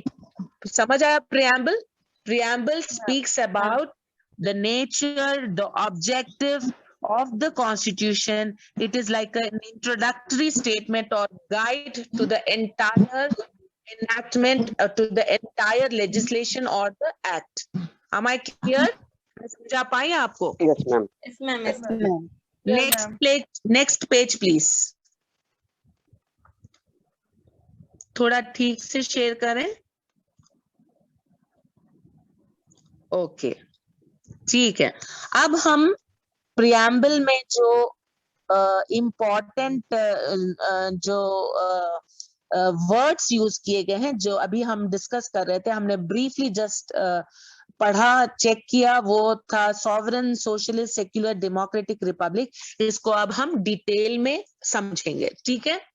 तो फर्स्ट वर्ड जो नेचर एस्टैब्लिश करती है वो है, यहाँ नजर आ रहा है आपको, सॉवरन, ठीक है? ओके, तो सॉवरन का मतलब क्या है? नीचे मैंने 2 पॉइंट्स दिए हैं। इसको कहते हैं independent country. India is an independent country free from foreign control, ठीक है। कितने साल तक ब्रिटिश गवर्नमेंट ने इंडिया पर हुकूमत की। अब कॉन्स्टिट्यूशन बनने के बाद, जब से कॉन्स्टिट्यूशन बना है, इंडिया एक फ्री स्टेट है, ठीक है, कोई एक्सटर्नल इंटरफियरेंस नहीं। इंडिया एक इंडिपेंडेंट कंट्री है जो अपने इंटरनल मैटर्स खुद मैनेज कर सकती है, ठीक है। जब हम कह रहे हैं कि India is a sovereign state, it means कि इंडिया एक इंडिपेंडेंट कंट्री है and it can manage its own internal affairs. Okay, India एक इंडिपेंडेंट कंट्री है जो अपने इंटरनल मैटर्स को खुद मैनेज कर सकती है। सेकेंड पॉइंट देखें, नो एक्सटर्नल इंटरफियरेंस। इसका मतलब ये हुआ कि कोई भी एक्सटर्नल पावर इंडिया के इंटरनल मैटर्स में इंटरफियरेंस यानी मुदाखलत नहीं कर सकती है, ठीक है।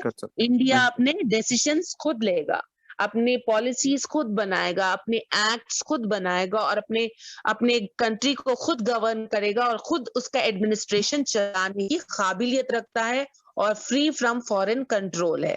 तो overall India is a sovereign, powerful, free, independent country, ठीक है। एब्सोल्युटली मैं समझ आ पाई आपको सॉवरेन का मतलब? Up to the mark. Sovereignty समझ आई आपको? ठीक है, ओके। अब दूसरे पॉइंट पर आए, सोशलिस्ट, ठीक है। सोशलिस्ट ये एक नया टर्म है, राइट। दो कॉन्स्टिट्यूशन बनते वक्त ही हमने सोशलिज्म को एक ऑब्जेक्टिव बना रखा था, लेकिन एज सच फॉर्मली जो है इसको 42nd अमेंडमेंट के थ्रू हमने प्रॉपरली ऑफिशियली कॉन्स्टिट्यूशन में इंक्लूड किया, द टर्म कॉल्ड सोशलिस्ट। अब देखिए, socialism has been inserted by 42nd Amendment Act. Generally, socialism word को हम कम्युनिस्ट थियोरी से रिलेट करते हैं, है कि नहीं? It is just opposite to communism. Okay? Communism या capitalism कह लें या communism कह लें. What is communism? मैंने फीचर्स डिस्कस करते वक्त आपको समझाया था कैपिटलिस्ट स्टेट्स के बारे में, याद आया? किसी को याद नहीं आया? एक कप चाय और चाहिए क्या? Yeah, capitalist is run by the private companies. Private sector यानी आप कह सकते हैं कि मींस ऑफ प्रोडक्शन, रन नहीं बोलना, मींस, ये टर्म याद रखना जरूरी है। मींस ऑफ प्रोडक्शन लिख लीजिए। जितने भी मींस ऑफ प्रोडक्शन है कंट्री में, ये सारे जो है कम्युनिज्म, थियोरी ऑफ कम्युनिज्म अगर हम देखें तो वो सारे प्राइवेट सेक्टर के कंट्रोल में हुआ करती थी, ठीक है। where rich became richer and poor became poorer. ये थी communism theory, right, theory of communism. इसके जस्ट ऑपोजिट है socialism. Yes, is that capitalism or communism? You just explained. It's communism. Okay. जी। कम्युनिज्म में कैपिटलिस्ट स्टेट बन गए थे, ठीक है। ओके, सो जब भी हम सोशलिस्ट वर्ड को यूज करते हैं तो हम इसे कम्युनिस्ट थियोरी से रिलेट करते हैं, ठीक है। विच मीन्स ऑफ प्रोडक्शन पर सोशलिस्ट स्टेट का मतलब या सोशलिज्म का मतलब ये है कि मीन्स ऑफ प्रोडक्शन पर गवर्नमेंट का या तो होली या पार्शियली कंट्रोल होगा, ठीक है। Under socialism, under a socialist state, the means of production are controlled either wholly or partially by the government. Partially का मतलब क्या है? There might be the share of private sector also.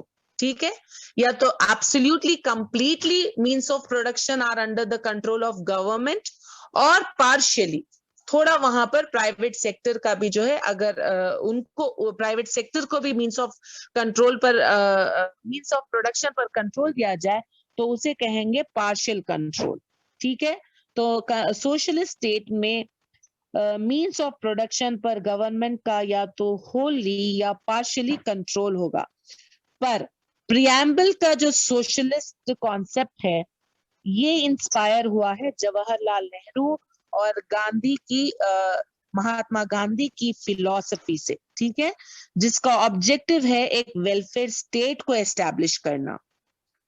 Third point देखें, यहाँ पे जो socialism discuss की गई है ये किससे इंस्पायर हुई है? महात्मा गांधी और जवाहरलाल नेहरू की फिलॉसफी से, जो कहते हैं कि सोशलिज्म के थ्रू गवर्नमेंट का ऑब्जेक्टिव होना चाहिए कि ये एक वेलफेयर स्टेट को एस्टैब्लिश करे। ठीक है, तो इसके लिए डेफिनेटली गवर्नमेंट को मींस ऑफ प्रोडक्शन पर कंट्रोल होना चाहिए, या तो पूरा कंप्लीटली होली या फिर पार्शियली, लेकिन ऑब्जेक्टिव क्या होगा कि एक वेलफेयर स्टेट एस्टैब्लिश की जाए। वेलफेयर स्टेट क्या होता है? जहां पॉवर्टी ना हो, इग्नोरेंस ना हो, इनइक्वालिटी ऑफ अपॉर्चुनिटीज ना हो। ठीक है, तो वेलफेयर स्टेट एस्टैब्लिश करने के लिए गवर्नमेंट क्या करेगी? It will try to remove और eradicate poverty, ignorance, inequality of opportunities from the society. समझा पाई मैं आपको ये point? Yes ma'am, absolutely ma'am. सिर्फ 2 को समझ आई? जी हाँ मोहतरमा। Okay okay okay. दूसरा page please. Yes, another important point है, नहीं इससे आगे जाओ थोड़ा सा, इससे पहले वाला पेज अफरोज। यस, यहाँ रुकिए। सेक्युलर, दूसरा पॉइंट है सेक्युलर। सेक्युलरिज्म भी हमने अच्छे से डिस्कस किया था। सेक्युलरिज्म भी जो है 42nd अमेंडमेंट के थ्रू इंक्लूड और इंसर्ट किया गया, एडॉप्ट किया गया इंडियन कॉन्स्टिट्यूशन में। प्रियम्बल में इसको इंक्लूड किया गया, ठीक है, only by 42nd amendment act. Secularism का मतलब क्या होता है कि स्टेट हैज नो रिलीजन। ठीक है, स्टेट का एज सच कोई रिलीजन नहीं होगा। ठीक है, it can also be called anti religion. जहां पे सेक्युलरिज्म की बात होती है, बेसिकली उसे एंटी रिलीजन या अपोज टू रिलीजन भी बहुत सारे स्टेट्स ने डिफाइन किया। बहुत सारे स्टेट्स ने सेक्युलरिज्म को एंटी रिलीजन या अपोज टू रिलीजन कहा है। ठीक है, एग्जाम्पल मैंने उस दिन बताया था आपको, फ्रांस में पब्लिकली जो है रिलीजन प्रैक्टिस करना पॉसिबल नहीं था। In Saudi Arabia as well, there are certain things which is not allowed to practice, you know. नहीं, Saudi Arabia has a state religion. But still, है you कि know, नहीं? apart from the kingdom, you know, instructions, they are not allowed to, you know. So, No, anyways, that is absolutely a different thing. देखिए, सारा gulf countries, जितने भी gulf countries हैं, उनका अपना एक स्टेट का रिलीजन है, यानी उनका ऑफिशियल रिलीजन होता है, स्टेट का खुद रिलीजन है। Islam is the religion of दो स्टेट्स, यस और नो? इसीलिए उन्हें इस्लामिक कंट्रीज कहते हैं। वहां स्टेट भी इस्लाम, गवर्नमेंट खुद कहती है कि यहाँ पे इस्लामिक, ये इस्लामिक कंट्रीज है, यहाँ मुस्लिम से ही होंगे, इस्लाम प्रैक्टिस करने वाले ही वहां के जो है सिटीजन्स होंगे। समझ आई आपको स्टेट का रिलीजन होने का मतलब? yeah, ma'am, yeah. हाँ, अब सेक्युलरिज्म में स्टेट का कोई रिलीजन नहीं होता। इंडिया का कोई रिलीजन है? इंडिया का No, I रिलीजन mean, कह सकते हैं? they are free to practice. No religion. No religion is okay, practiced, yeah. कुछ कंट्रीज इसको एक्सट्रीम लेवल तक ले गए। ठीक है, एंटी रिलीजन कहा, रिलीजन का नाम ही नहीं लिया जाता था वहां पर। जैसे फ्रांस हो गया, पब्लिकली कोई भी वहां का शहरी या वहां का सिटीजन जो है रिलीजन प्रैक्टिस ही नहीं कर पाता था। Yeah, we can USSR take को an ले example of hijabs, ma'am. Recently, there was an issue in France of hijab and all. Yes, practice करना बहुत मुश्किल है। Yeah, फ्रांस में पब्लिकली कोई भी रिलीजन, अब कोई भी रिलीजन प्रैक्टिस करना as such is not permissible, it is anti religion. Okay, वहां सेक्युलरिज्म का मतलब हुआ एंटी रिलीजन, अगेंस्ट रिलीजन। ठीक है, Yes, ma'am. ओके।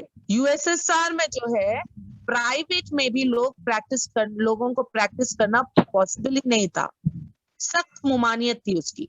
ठीक है, तो इसको आप नेगेटिव सेक्युलरिज्म, उस दिन मैंने कहा कि सेक्युलरिज्म को 2 तरह से समझे, एक नेगेटिव सेक्युलरिज्म, एक पॉजिटिव सेक्युलरिज्म। ठीक है, जहां स्टेट ने बिल्कुल अबैंडन कर दिया, बिल्कुल ममनू, क्या कहते हैं हुस्ना, आप बताइए कोई अच्छा टर्म यूज करें।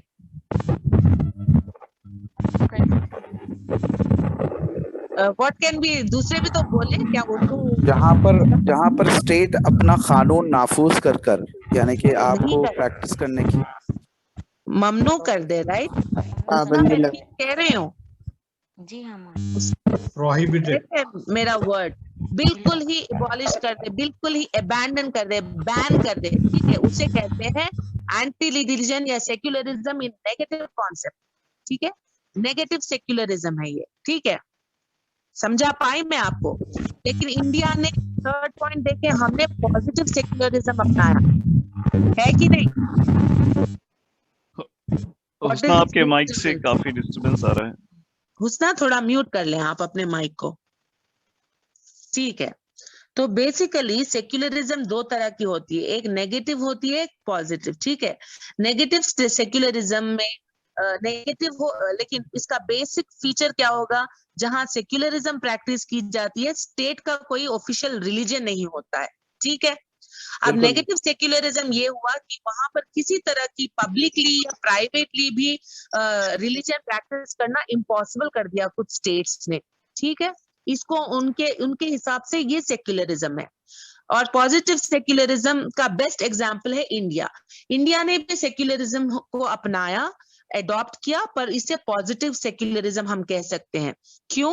क्योंकि यहाँ पर अगर ऑफिशियली दो, चाहे स्टेट का कोई रिलीजन ना हो, एज सच ऑफिशियली स्टेट का कोई अपना रिलीजन नहीं है, लेकिन यहाँ पर हर शहरी को, यहाँ के हर पैदा होने वाले को, इस सरजमीन में पैदा होने वाले हर शख्स को फ्रीली अपनी पसंद का, अपनी चॉइस का रिलीजन प्रैक्टिस करने की, प्रोफेस करने की, प्रोपगेट करने की आजादी है। वो प्रैक्टिस भी कर सकते हैं, उसको प्रोफेस भी कर सकते हैं, प्रोपगेट भी कर सकते हैं, यानी उसकी दावत भी दे सकते हैं, ठीक है? वॉलंटरीली दावत भी दे सकते हैं, और वो अपने रिलीजियस इंस्टीट्यूशंस खुद मैनेज करेंगे, ठीक है? फॉर एग्जाम्पल मदरसे जो है हमारे, ये मदारिस जो है, इसी फ्रीडम का एक नतीजा है कि इस फ्रीडम के तहत, सेक्युलरिज्म के तहत, पॉजिटिव सेक्युलरिज्म के तहत हमको ये आजादी है कि हम हमारी पसंद के, हमारी चॉइस के रिलीजन को प्रैक्टिस करें, प्रोपगेट करें, प्रोफेस करें, उसको दूसरों तक भी उसकी दावत ले जाएं, खुद अपने मदारिस यानी खुद अपने रिलीजियस इंस्टीट्यूशंस को हम चलाएं। उसी तरह हिंदुइज्म भी कर सकता है, उसी तरह क्रिश्चियनिटी भी कर सकता है, उसी तरह Jain, any other community can do it, ठीक है? इसको कहते हैं पॉजिटिव सेक्युलरिज्म। मैं समझा पाई आपको सेक्युलरिज्म को? Yes, ma'am. Yes, ma'am. The another example of this, ma'am, interfaith dialogue programs and peace conferences, what we schedule by having all the religious representatives on a singular platform. Yes. लेकिन positive secularism में एक दूसरे पर कीचड़ उछालना नहीं है, जो हम आज यानी ऐसे ही करते हैं। पीस कॉन्फ्रेंस तो बहुत दूर रहा है कि नहीं? तो आज तो ये रूटीन बन गया है कि हमने सेक्युलरिज्म के नाम पर अपना प्रैक्टिस करते करते दूसरों पर भी हम कीचड़ उछालने लगे, दूसरों के रिलीजन को गलत कहने लगे। ये सारी चीजें लिमिटेशंस के साथ आती हैं। Freedom of political leaders, ma'am. In fact the religious ऐसा नहीं ना, अब पॉलिटिकल लीडर्स तक जहर नहीं है, ये जहर बहुत आम हो गया है, इसीलिए तो मॉब लिंचिंग जैसे हालात हो गए, है कि नहीं वो, है ना? यस मैम, बुरे हालात है। यानी सेक्युलरिज्म आपको फ्रीडम है अपने रिलीजन को प्रैक्टिस करने की, लेकिन साथ में क्या ये फ्रीडम आपको ये पावर देती है, या ये फ्रीडम भी देती है कि आप दूसरे के रिलीजन को गलत ठहराएं या दूसरों के रिलीजन को यानी प्रैक्टिस करने से रोक दे? ये तो बिल्कुल सेक्युलरिज्म की स्पिरिट के खिलाफ हुआ। Even the Sharia law is not allowed to comment or criticize the other's religion. No. हाँ, देखिए हमारा मजहब कितना प्यारा है ना? कि आप सल्लल्लाहु अलैहि वसल्लम ने हमेशा जब हमारे दीन की दावत दी, तो आपने हमेशा यानी इस्लाम ने और आप सल्लल्लाहु अलैहि वसल्लम ने ये छूट दी है। उसने आप थोड़ा बताएं कि हमने प्रैक्टिस करना है, लेकिन दूसरों को बुरा नहीं कहना है, ठीक है? आप सल्लल्लाहु अलैहि वसल्लम के जमाने में क्रिश्चियन मिशनरीज को प्रोटेक्ट किया गया, ठीक है, खुद आप सल्लल्लाहु अलैहि वसल्लम ने, यानी we find so many agreements. जब क्रिश्चियंस को ये डर हो गया था कि कहीं हमारे जो चर्च है क्या इसको एबॉलिश तो नहीं कर देंगे, इसको ढा तो नहीं दिया जाएगा, लेकिन इसकी प्रोटेक्शन की आप सल्लल्लाहु अलैहि वसल्लम ने कई जगह एग्रीमेंट्स की, उनको इत्मीनान दिलाया। मैं ठीक कह रही हूँ? मैम बिल्कुल सही फरमा रहे हैं। इसके अलावा एक हदीस शरीफ का मफहूम भी है जिसमें सल्लल्लाहु अलैहि वसल्लम की मस्जिद नबवी में 14 यहूद आए थे, 14 यहूदीस आए थे, जो जब हमारे पर जुल्म हो रहा था तो हमारे सहाबी को जब आसरा दिए थे, बनी नजश के बादशाह ने हमारे को प्रोटेक्शन दिया था। तो फिर पलटकर जब यहूद 14 लोग जब हमारे पास आए मदीना मुनव्वरा में, तो आप सल्लल्लाहु अलैहि वसल्लम ने खुद अपने हाथों से उनकी मेहमान नवाजी की थी। और अल्हम्दुलिल्लाह यही नहीं बल्कि कई है। और मैं मैम रिपब्लिक ऑफ आयरलैंड में रहता था, तो आज भी वहाँ का यानी कि जो माहौल है, तो कई चर्चों में हम लोगों ने मस्जिदें अल्हम्दुलिल्लाह आबाद की है वहाँ पर। माशाल्लाह, इतना अच्छा वहाँ पर और ये मैसेज है। तलवारों पर नहीं हुई है। देखिए चर्चों में मस्जिदें आबाद करना कितनी बड़ी अचीवमेंट है। ये हमने अपने अखलाक से, हमारी मोहब्बत से, हमारे दीन में जो बर्दाश्त है, जिसे जो आज किसी भी फरागदिली का कहा जाता है। यस, फरागदिली कहें आप, इसे एक टर्म यूज कर रहे हैं ना आजकल, या वुसअत कहें मैम। उर्दू में थोड़ा सा हुस्ना मैडम को सपोर्ट कर रहा हूँ मैं। ओके नहीं, आज हम जो दूसरे रिलीजन भी they are trying to propagate ना, व्हाट इज इट कॉल्ड, कोई मुझे याद दिला दे, peaceful coexistence, right? Yes ma'am, peaceful coexistence, tolerance बोल सकते हैं, कोएग्जिस्टेंस या टॉलरेंस, बिल्कुल टॉलरेंस, बर्दाश्त, टॉलरेंस, यानी ये बहुत प्रीचिंग है और ये लोगों के लिए नई बात है, लेकिन हमारे लिए कोई नई चीज नहीं है। हमारा मजहब हमेशा से हमको टॉलरेंस और पीसफुल कोएग्जिस्टेंस की सीख देता है। मैम जैसे आप एक टर्म बताए, हाँ मैम, तलवारों की नोक पर, तो इससे मैं चाहूंगा कि एक पॉइंट इसमें ऐड करूं, क्योंकि मैं इस्लामिक स्टडीज से बहुत ज्यादा वाबस्ता हूं और मैं एक दाई हूं तो बाय प्रोफेशन। तो मैंने इस पर रिसर्च किया है। तो इब्ने खल्दून से लेकर आज तक जितने स्कॉलर्स हैं, तो उनकी रिसर्च से ये मालूम हुआ है कि जितने हमारी इस्लामी वॉर्स हुए, इस्लामिक वॉर्स, तो ये पूरे डिफेंड में हुए हैं। ये कोई तलवार पर, यानी कि जब तक चाहे वो कौन सा भी वाक़या ले ले, गज़वात का ले ले या गैर गज़वात का ले ले, जो हुज़ूर पाक सल्लल्लाहु अलैहि वसल्लम की मौजूदगी में जो जंग लड़े गए हैं उसको गज़वात कहते हैं, और गैर गज़वात जो आप सल्लल्लाहु अलैहि वसल्लम के बाद, चाहे वो चारों खलीफा में, तो हर जो लड़ाई हुई है वो डिफेंड के लिए हुई है। हम कभी ज्यादती नहीं किए हैं। और ये कॉन्सेप्ट हाल में, जी हाँ, ये जो 24 का जो चल रहा था वसीम रजवी का, तो इसके लिए तमाम इंडिया के तमाम जितने एमपीस, एमएलएस और इंटेलेक्चुअल्स और प्रोफेशनल्स है, इन तक मैंने एक किताब का हवाले के साथ पूरा डिटेल के डिस्कशन उनको पहुंचाया था। और उन लोगों ने पढ़ने के बाद, जिसमें हमारे अंजनी कुमार सर से लेके डीजीपी महेंद्र रेड्डी सर और अलका लांबा और अभिसार शर्मा, एनडीटीवी के रवीश, तमाम मीडिया से लेके हर किसी के पास ये पहुंचाए हैं अल्हम्दुलिल्लाह। माशाल्लाह, हम सबसे भी शेयर करें। शफी, आप हमारे बीच मौजूद हैं तो ये बड़ी फख्र की बात है, और प्लीज हम सबसे भी शेयर करिएगा। जरूर मैम, बुक का नाम है सुफरी जिहाद, में कंटेंट आपसे शेयर करता हूँ इंशाल्लाह। प्लीज ग्रुप में शेयर करिएगा। आखिर बार आपका कोई सवाल है? मैडम, ये आप के टाइम पे जजिया बोल के नॉन मुस्लिम्स के लिए टैक्स लेते थे, एक्स्ट्रा टैक्स लेते थे उनसे, तो उसके बारे में थोड़ा एक्सप्लेन। वो लोग तो बोलते हैं हमारे को जो ज्यादा बर्डन डालते थे हमारे टाइम पे, तुम्हारे लोग, ऐसा कुछ।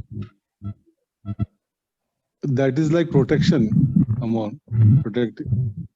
वो बर्डन नहीं होता था, वो प्रोटेक्शन के लिए उन पे जो खर्च करना था वो लिया जाता था। टैक्स तो आज हम भी हमारे वेलफेयर के लिए ही लिया जाता है ना, तो उसी तरह उनकी प्रोटेक्शन के लिए भी उनको जो हम सर्विसेज देते थे उसके एवज में हम वो लेते थे। क्या मैं ठीक हूँ? हुस्ना, आप थोड़ा बोले, या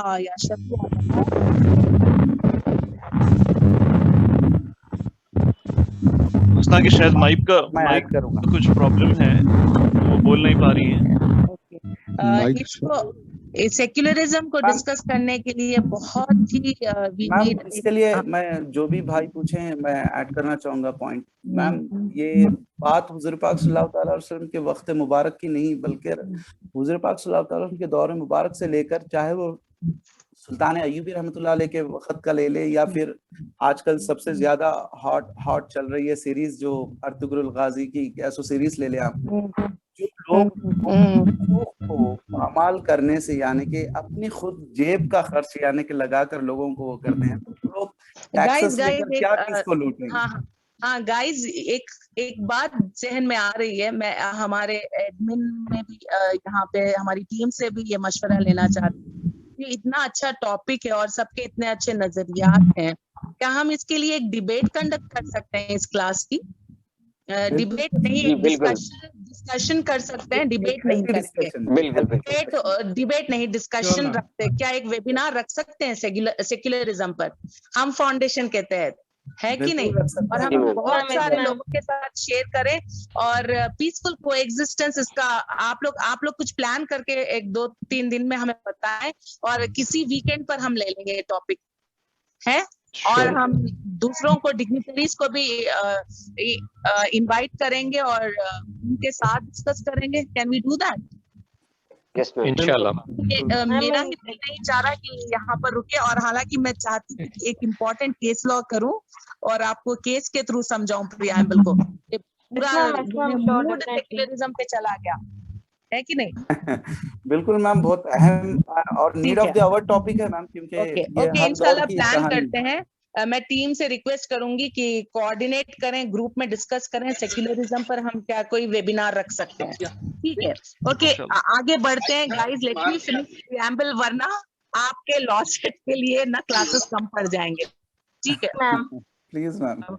ओके ठीक है, coming back to other point please, दूसरा पॉइंट लेट्स डिस्कस डेमोक्रेसी। बात करते हैं। देखें डेमोक्रेसी यहाँ पे देखें, डेमो का मीनिंग हुआ पीपल, डेमो का मतलब हुआ लोग, पीपल।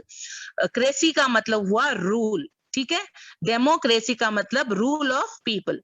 देख रहे हैं आप लोग स्क्रीन पर, डेमो का मीनिंग हुआ पीपल, क्रेसी का मतलब हुआ रूल, और डेमोक्रेसी अगर मिटा देंगे तो उसका मतलब हुआ रूल ऑफ द पीपल, ठीक है? तो कॉन्स्टिट्यूशन में डेमोक्रेसी ये जो एडॉप्ट प्रीएम्बल में जो हम देख रहे हैं डेमोक्रेसी, इसका मतलब ये हुआ कि government is formed by will of the people. ये जो गवर्नमेंट बनती है डेमोक्रेसी के तहत, ये this is formed by will of the people. और डेमोक्रेसी जो है, किसी की प्लीज डिस्टरबेंस है, प्लीज थोड़ा हार्ड म्यूट कर दें अफरोज जी। डन। ओके, तो democracy is basically again of two types, direct democracy and indirect democracy, ठीक है? इंडिया एडॉप्ट्स फॉर इनडायरेक्ट डेमोक्रेसी, इसका मतलब इनडायरेक्ट यानी इसको रिप्रेजेंटेटिव गवर्नमेंट भी कह सकते हैं। मैंने उस दिन डिस्कस किया था, टीचर्स डिस्कस करते वक्त, डायरेक्ट डेमोक्रेसी यूएसए में, ठीक है? Indirect ma'am unmute yourself and talk. अरे यार मैंने म्यूट कर रखा, okay I am sorry. Oh ma'am, I was muted everyone because they're making a lot अच्छा, of sound. आपने हार्ड म्यूट किया तो हो गया, ठीक है? मैं क्या कह रही थी, डेमोक्रेसी का मतलब हुआ रूल ऑफ द पीपल। तो प्रीएम्बल में जो डेमोक्रेसी हमें नजर आ रही है वो ये हमें एक्सप्लेन करती है कि जो गवर्नमेंट यहाँ बनेगी, it is by will of the people, लोगों की मर्जी से गवर्नमेंट फॉर्म होगी, ठीक है? और वो होंगे इलेक्शन के तहत। और यानी डेमोक्रेसी बेसिकली होती है दो तरह की, एक होती है डायरेक्ट और एक होती है इनडायरेक्ट। डायरेक्ट में भी इलेक्शन ही होते हैं, लेकिन people will directly elect the head of the state. जैसे यूएसए ले लें, president of USA is directly elected by the people, ठीक है? लेकिन इंडिया में इनडायरेक्ट मेथड अपनाया गया है, ठीक है? इनडायरेक्ट क्या होता है कि at the age of 18 years, यहाँ पर एक एज फिक्स की गई है, जो कोई 18 इयर्स तक पहुंचे या उससे आगे, जो भी उसकी उम्र 18 इयर्स से जायद हो, उनको वोट का राइट टू वोट मिलता है, ठीक है? और वो राइट टू वोट इस्तेमाल करके जो है अपने रिप्रेजेंटेटिव को, अपने नुमाइंदे को वो इलेक्ट करते हैं, ठीक है, और वो नुमाइंदा, वो representative will represent in the legislature on behalf of the people and all together with the majority they form a government. तो बेसिकली डेमोक्रेसी में it is rule of the people and the government is answerable to the people. ठीक है, मैं समझा पाई आप लोगों को? ठीक है, प्लीज नेक्स्ट पेज प्लीज. आज ये टॉपिक खत्म हो जाएगा इंशाल्लाह. Next page. दूसरा है रिपब्लिक. ओके, रिपब्लिक, एक नजर रिपब्लिक पर डालें. यहाँ पर रियल हेड कौन है?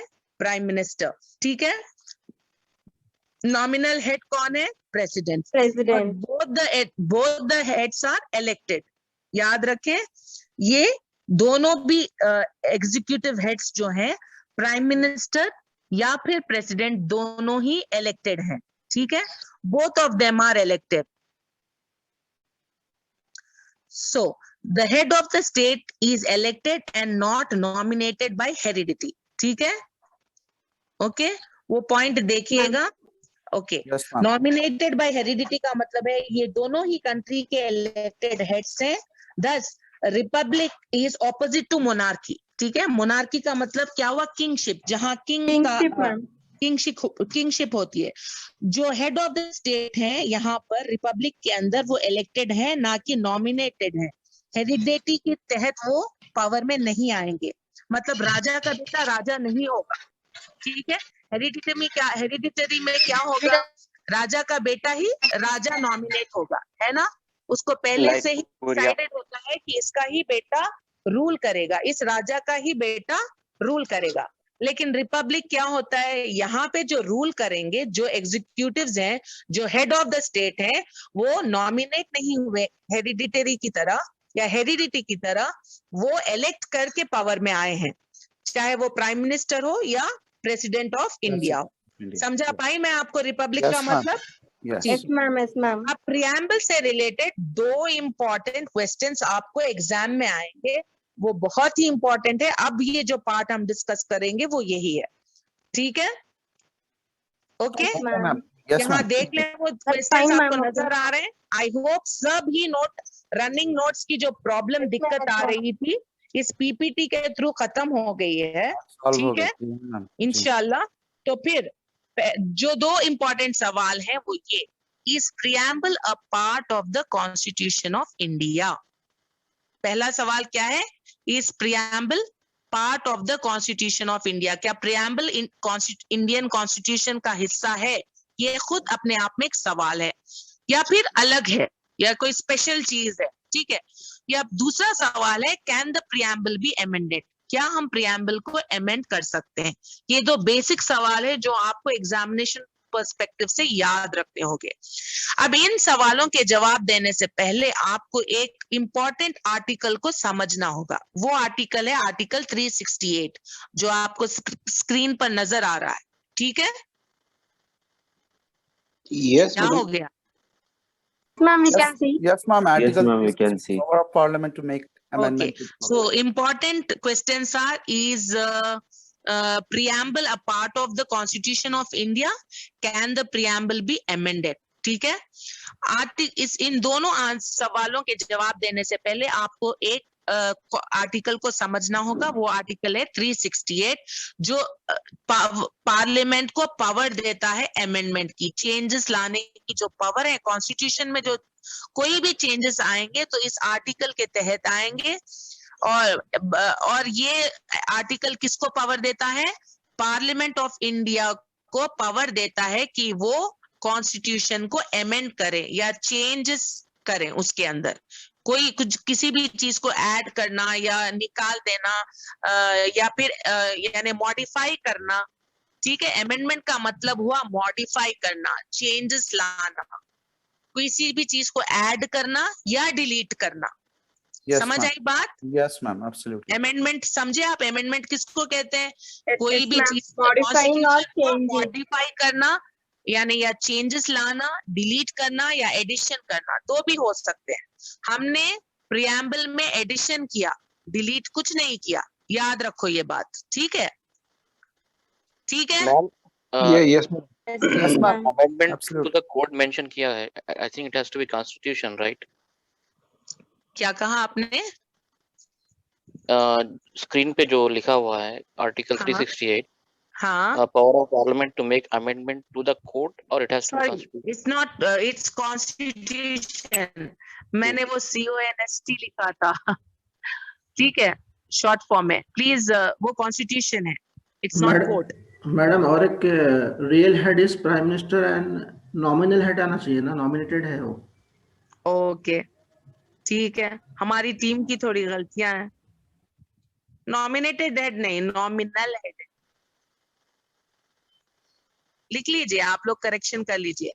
एक्सप्लेन तो मैंने नॉमिनल ही किया ना, नॉमिनेटेड तो नहीं कहा था। जी जी नहीं मैडम आप एक्सप्लेन बराबर करें, लेकिन जी हाँ, तो वो टेक्निकलिटीज हैं, थोड़े से नहीं इट्स ओके। टेक्निकल एरर्स हैं, ठीक है।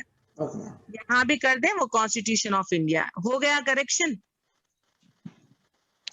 Yes ma'am. ओके, तो अब इन सवालों के जवाब हम इस प्रियम्बल, पहला सवाल है प्रियम्बल क्या कॉन्स्टिट्यूशन का हिस्सा है।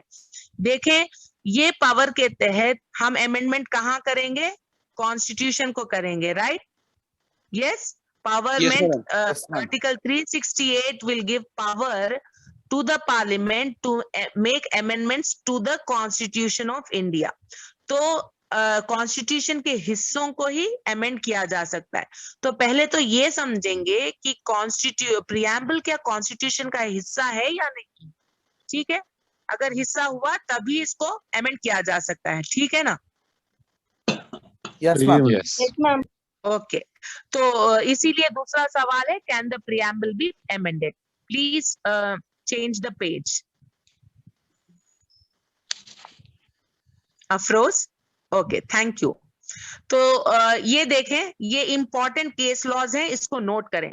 अब इन सवालों के जवाब हम इन केसेस को समझकर देंगे कि क्या कॉन्स्टिट्यूशन को अमेंड किया जा सकता है, क्या प्रियम्बल नहीं, आर्टिकल 368 के तहत अगर हम कॉन्स्टिट्यूशन को अमेंड कर सकते हैं तो क्या प्रियम्बल कॉन्स्टिट्यूशन का हिस्सा है, और अगर है तो क्या इसको अमेंड किया जा सकता है? ये दो सवाल है हमारे, ठीक है? तो पहला केस है Berubari union and exchange of enclaves, ठीक है? Berubari union and exchange of enclaves का ये केस है, ठीक है? यहाँ सुप्रीम कोर्ट ने कहा कि आर्टिकल 68 के तहत parliament can amend any part of the constitution, ठीक है? Berubari union and exchange of enclaves में सुप्रीम कोर्ट ने कहा आर्टिकल 368 के तहत the parliament can amend any part of the constitution, पर प्रियम्बल कॉन्स्टिट्यूशन का पार्ट है ही नहीं, इसलिए आर्टिकल 368 के थ्रू पार्लियामेंट को अमेंड नहीं किया जा सकता है। समझे आप? इस केस में क्या हुआ? बेरुबरी में सुप्रीम कोर्ट का क्या कहना था? सुप्रीम कोर्ट का कहना था कि आर्टिकल 368 के तहत पार्लियामेंट किसी भी हिस्से को, कॉन्स्टिट्यूशन के किसी भी हिस्से को अमेंड कर सकता है। It can amend any part of the constitution, ठीक है? ऊपर देख रहे हैं आप, आर्टिकल 368 के तहत the parliament can amend any part of the constitution. Second point देखें, लेकिन सुप्रीम कोर्ट ने यह भी कहा कि क्योंकि प्रियम्बल कॉन्स्टिट्यूशन का हिस्सा ही नहीं है, it is not part of the constitution, इसलिए आर्टिकल 368 के थ्रू प्रियम्बल को अमेंड नहीं किया जा सकता, ठीक है? यहाँ पर सुप्रीम कोर्ट से एक गलती हुई। सुप्रीम कोर्ट ने ये नोटिस नहीं किया कि कॉन्स्टिट्यूशन के बाकी हिस्सों की तरह, बाकी पार्ट्स की तरह प्रियम्बल को भी सेम प्रोसीजर से एडॉप्ट और एनेक्ट किया गया था, ठीक है? Yes madam. तो इस केस में, लेकिन इस केस में कंक्लूजन, सुप्रीम कोर्ट का कंक्लूजन क्या था कि एज सच 368 के तहत पार्लियामेंट किसी भी हिस्से को अमेंड कर सकती है, पार्ट को अमेंड कर सकती है, लेकिन चूंकि आगे सुप्रीम कोर्ट ने ये भी कहा कि क्योंकि पार्ट प्रियम्बल कॉन्स्टिट्यूशन का हिस्सा ही नहीं, पार्ट ही नहीं, तो आर्टिकल 368 के तहत या 368 के थ्रू अमेंड नहीं किया जा सकता।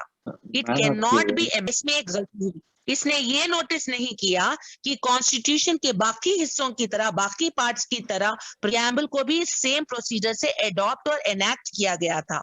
और इस बात को नोटिस किया गया, सुप्रीम कोर्ट ने फिर नोटिस किया, ऑब्जर्व किया दूसरे केस में केशवानंद भारती और state versus state of Kerala में।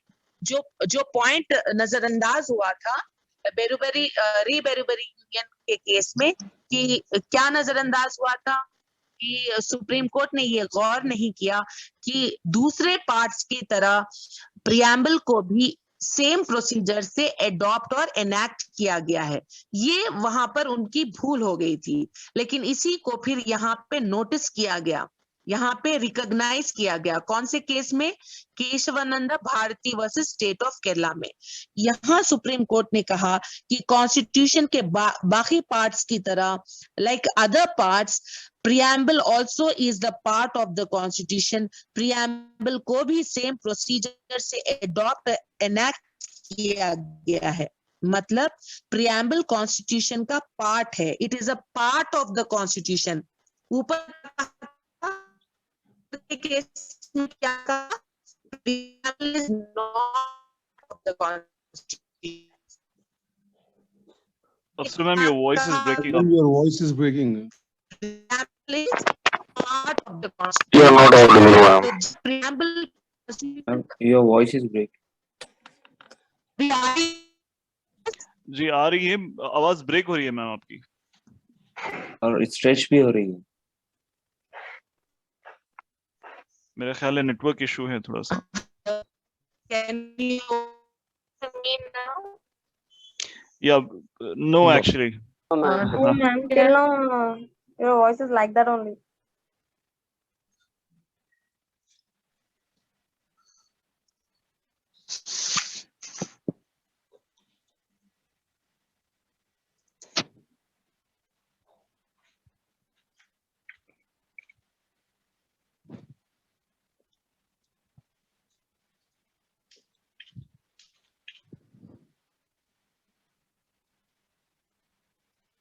Is she there?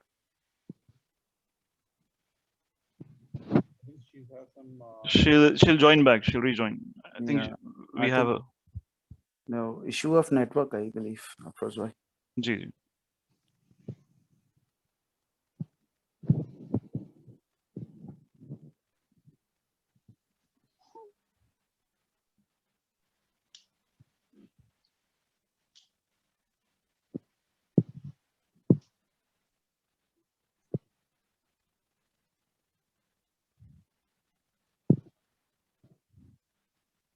Hello, can you all hear me now? Yes. Yes, ma'am, we Yes, can ma'am. hear you. Yes, ma'am. Okay तो कहाँ पे रुक गया था? देखिए, हम दो केसेस से डील करें, ये इम्पोर्टेंट केस है। ये सारा डिसाइड करेगा कि क्या प्रियम्बल को, पहले एक सवाल है कि क्या प्रियम्बल कॉन्स्टिट्यूशन का हिस्सा है, इस preamble a part of the constitution. दूसरा सवाल है क्या प्रियम्बल को अमेंड किया जा सकता है। इस दो सवालों के जवाब देने के लिए हम दो केसेस रेफर कर रहे हैं। पहला केस है रे बेरुबेरी यूनियन एक्सचेंज ऑफ एनक्लेव्स। यहाँ पे सुप्रीम कोर्ट ने कहा आर्टिकल 368 के तहत Constitution, according to Article 368, the Parliament can amend any part of the Constitution. लेकिन preamble is not a part of the Constitution of India, thus it cannot be amended. ये था पहले case में, यानी यहाँ पर सुप्रीम कोर्ट ने ये कहा कि preamble क्योंकि कॉन्स्टिट्यूशन का हिस्सा ही नहीं है, it can not be amended. लेकिन यहाँ पे गलती ये हुई, सुप्रीम कोर्ट ने ये गौर नहीं किया कि दूसरे पार्ट्स की तरह इसे भी इनैक्ट और एडेप्ट किया गया था, तो ये भी एक हिस्सा ही हुआ। लेकिन इसको रिकॉग्नाइज इस केस में नहीं, दूसरे केस में किया गया। केशवानंद भारती स्टेट ऑफ केरला में सुप्रीम कोर्ट ने ये रिकॉग्नाइज किया कि दूसरे हिस्सों की तरह लाइक अदर पार्ट्स प्रियम्बल भी जो है कॉन्स्टिट्यूशन का ही हिस्सा है। अगर कॉन्स्टिट्यूशन का ही हिस्सा है तो आर्टिकल 368 के तहत पार्लियामेंट को ये पावर है कि वो किसी भी हिस्से को कॉन्स्टिट्यूशन के अमेंड कर सकती है। तो इसके तहत फिर प्रियम्बल को भी अमेंड किया जा सकता है।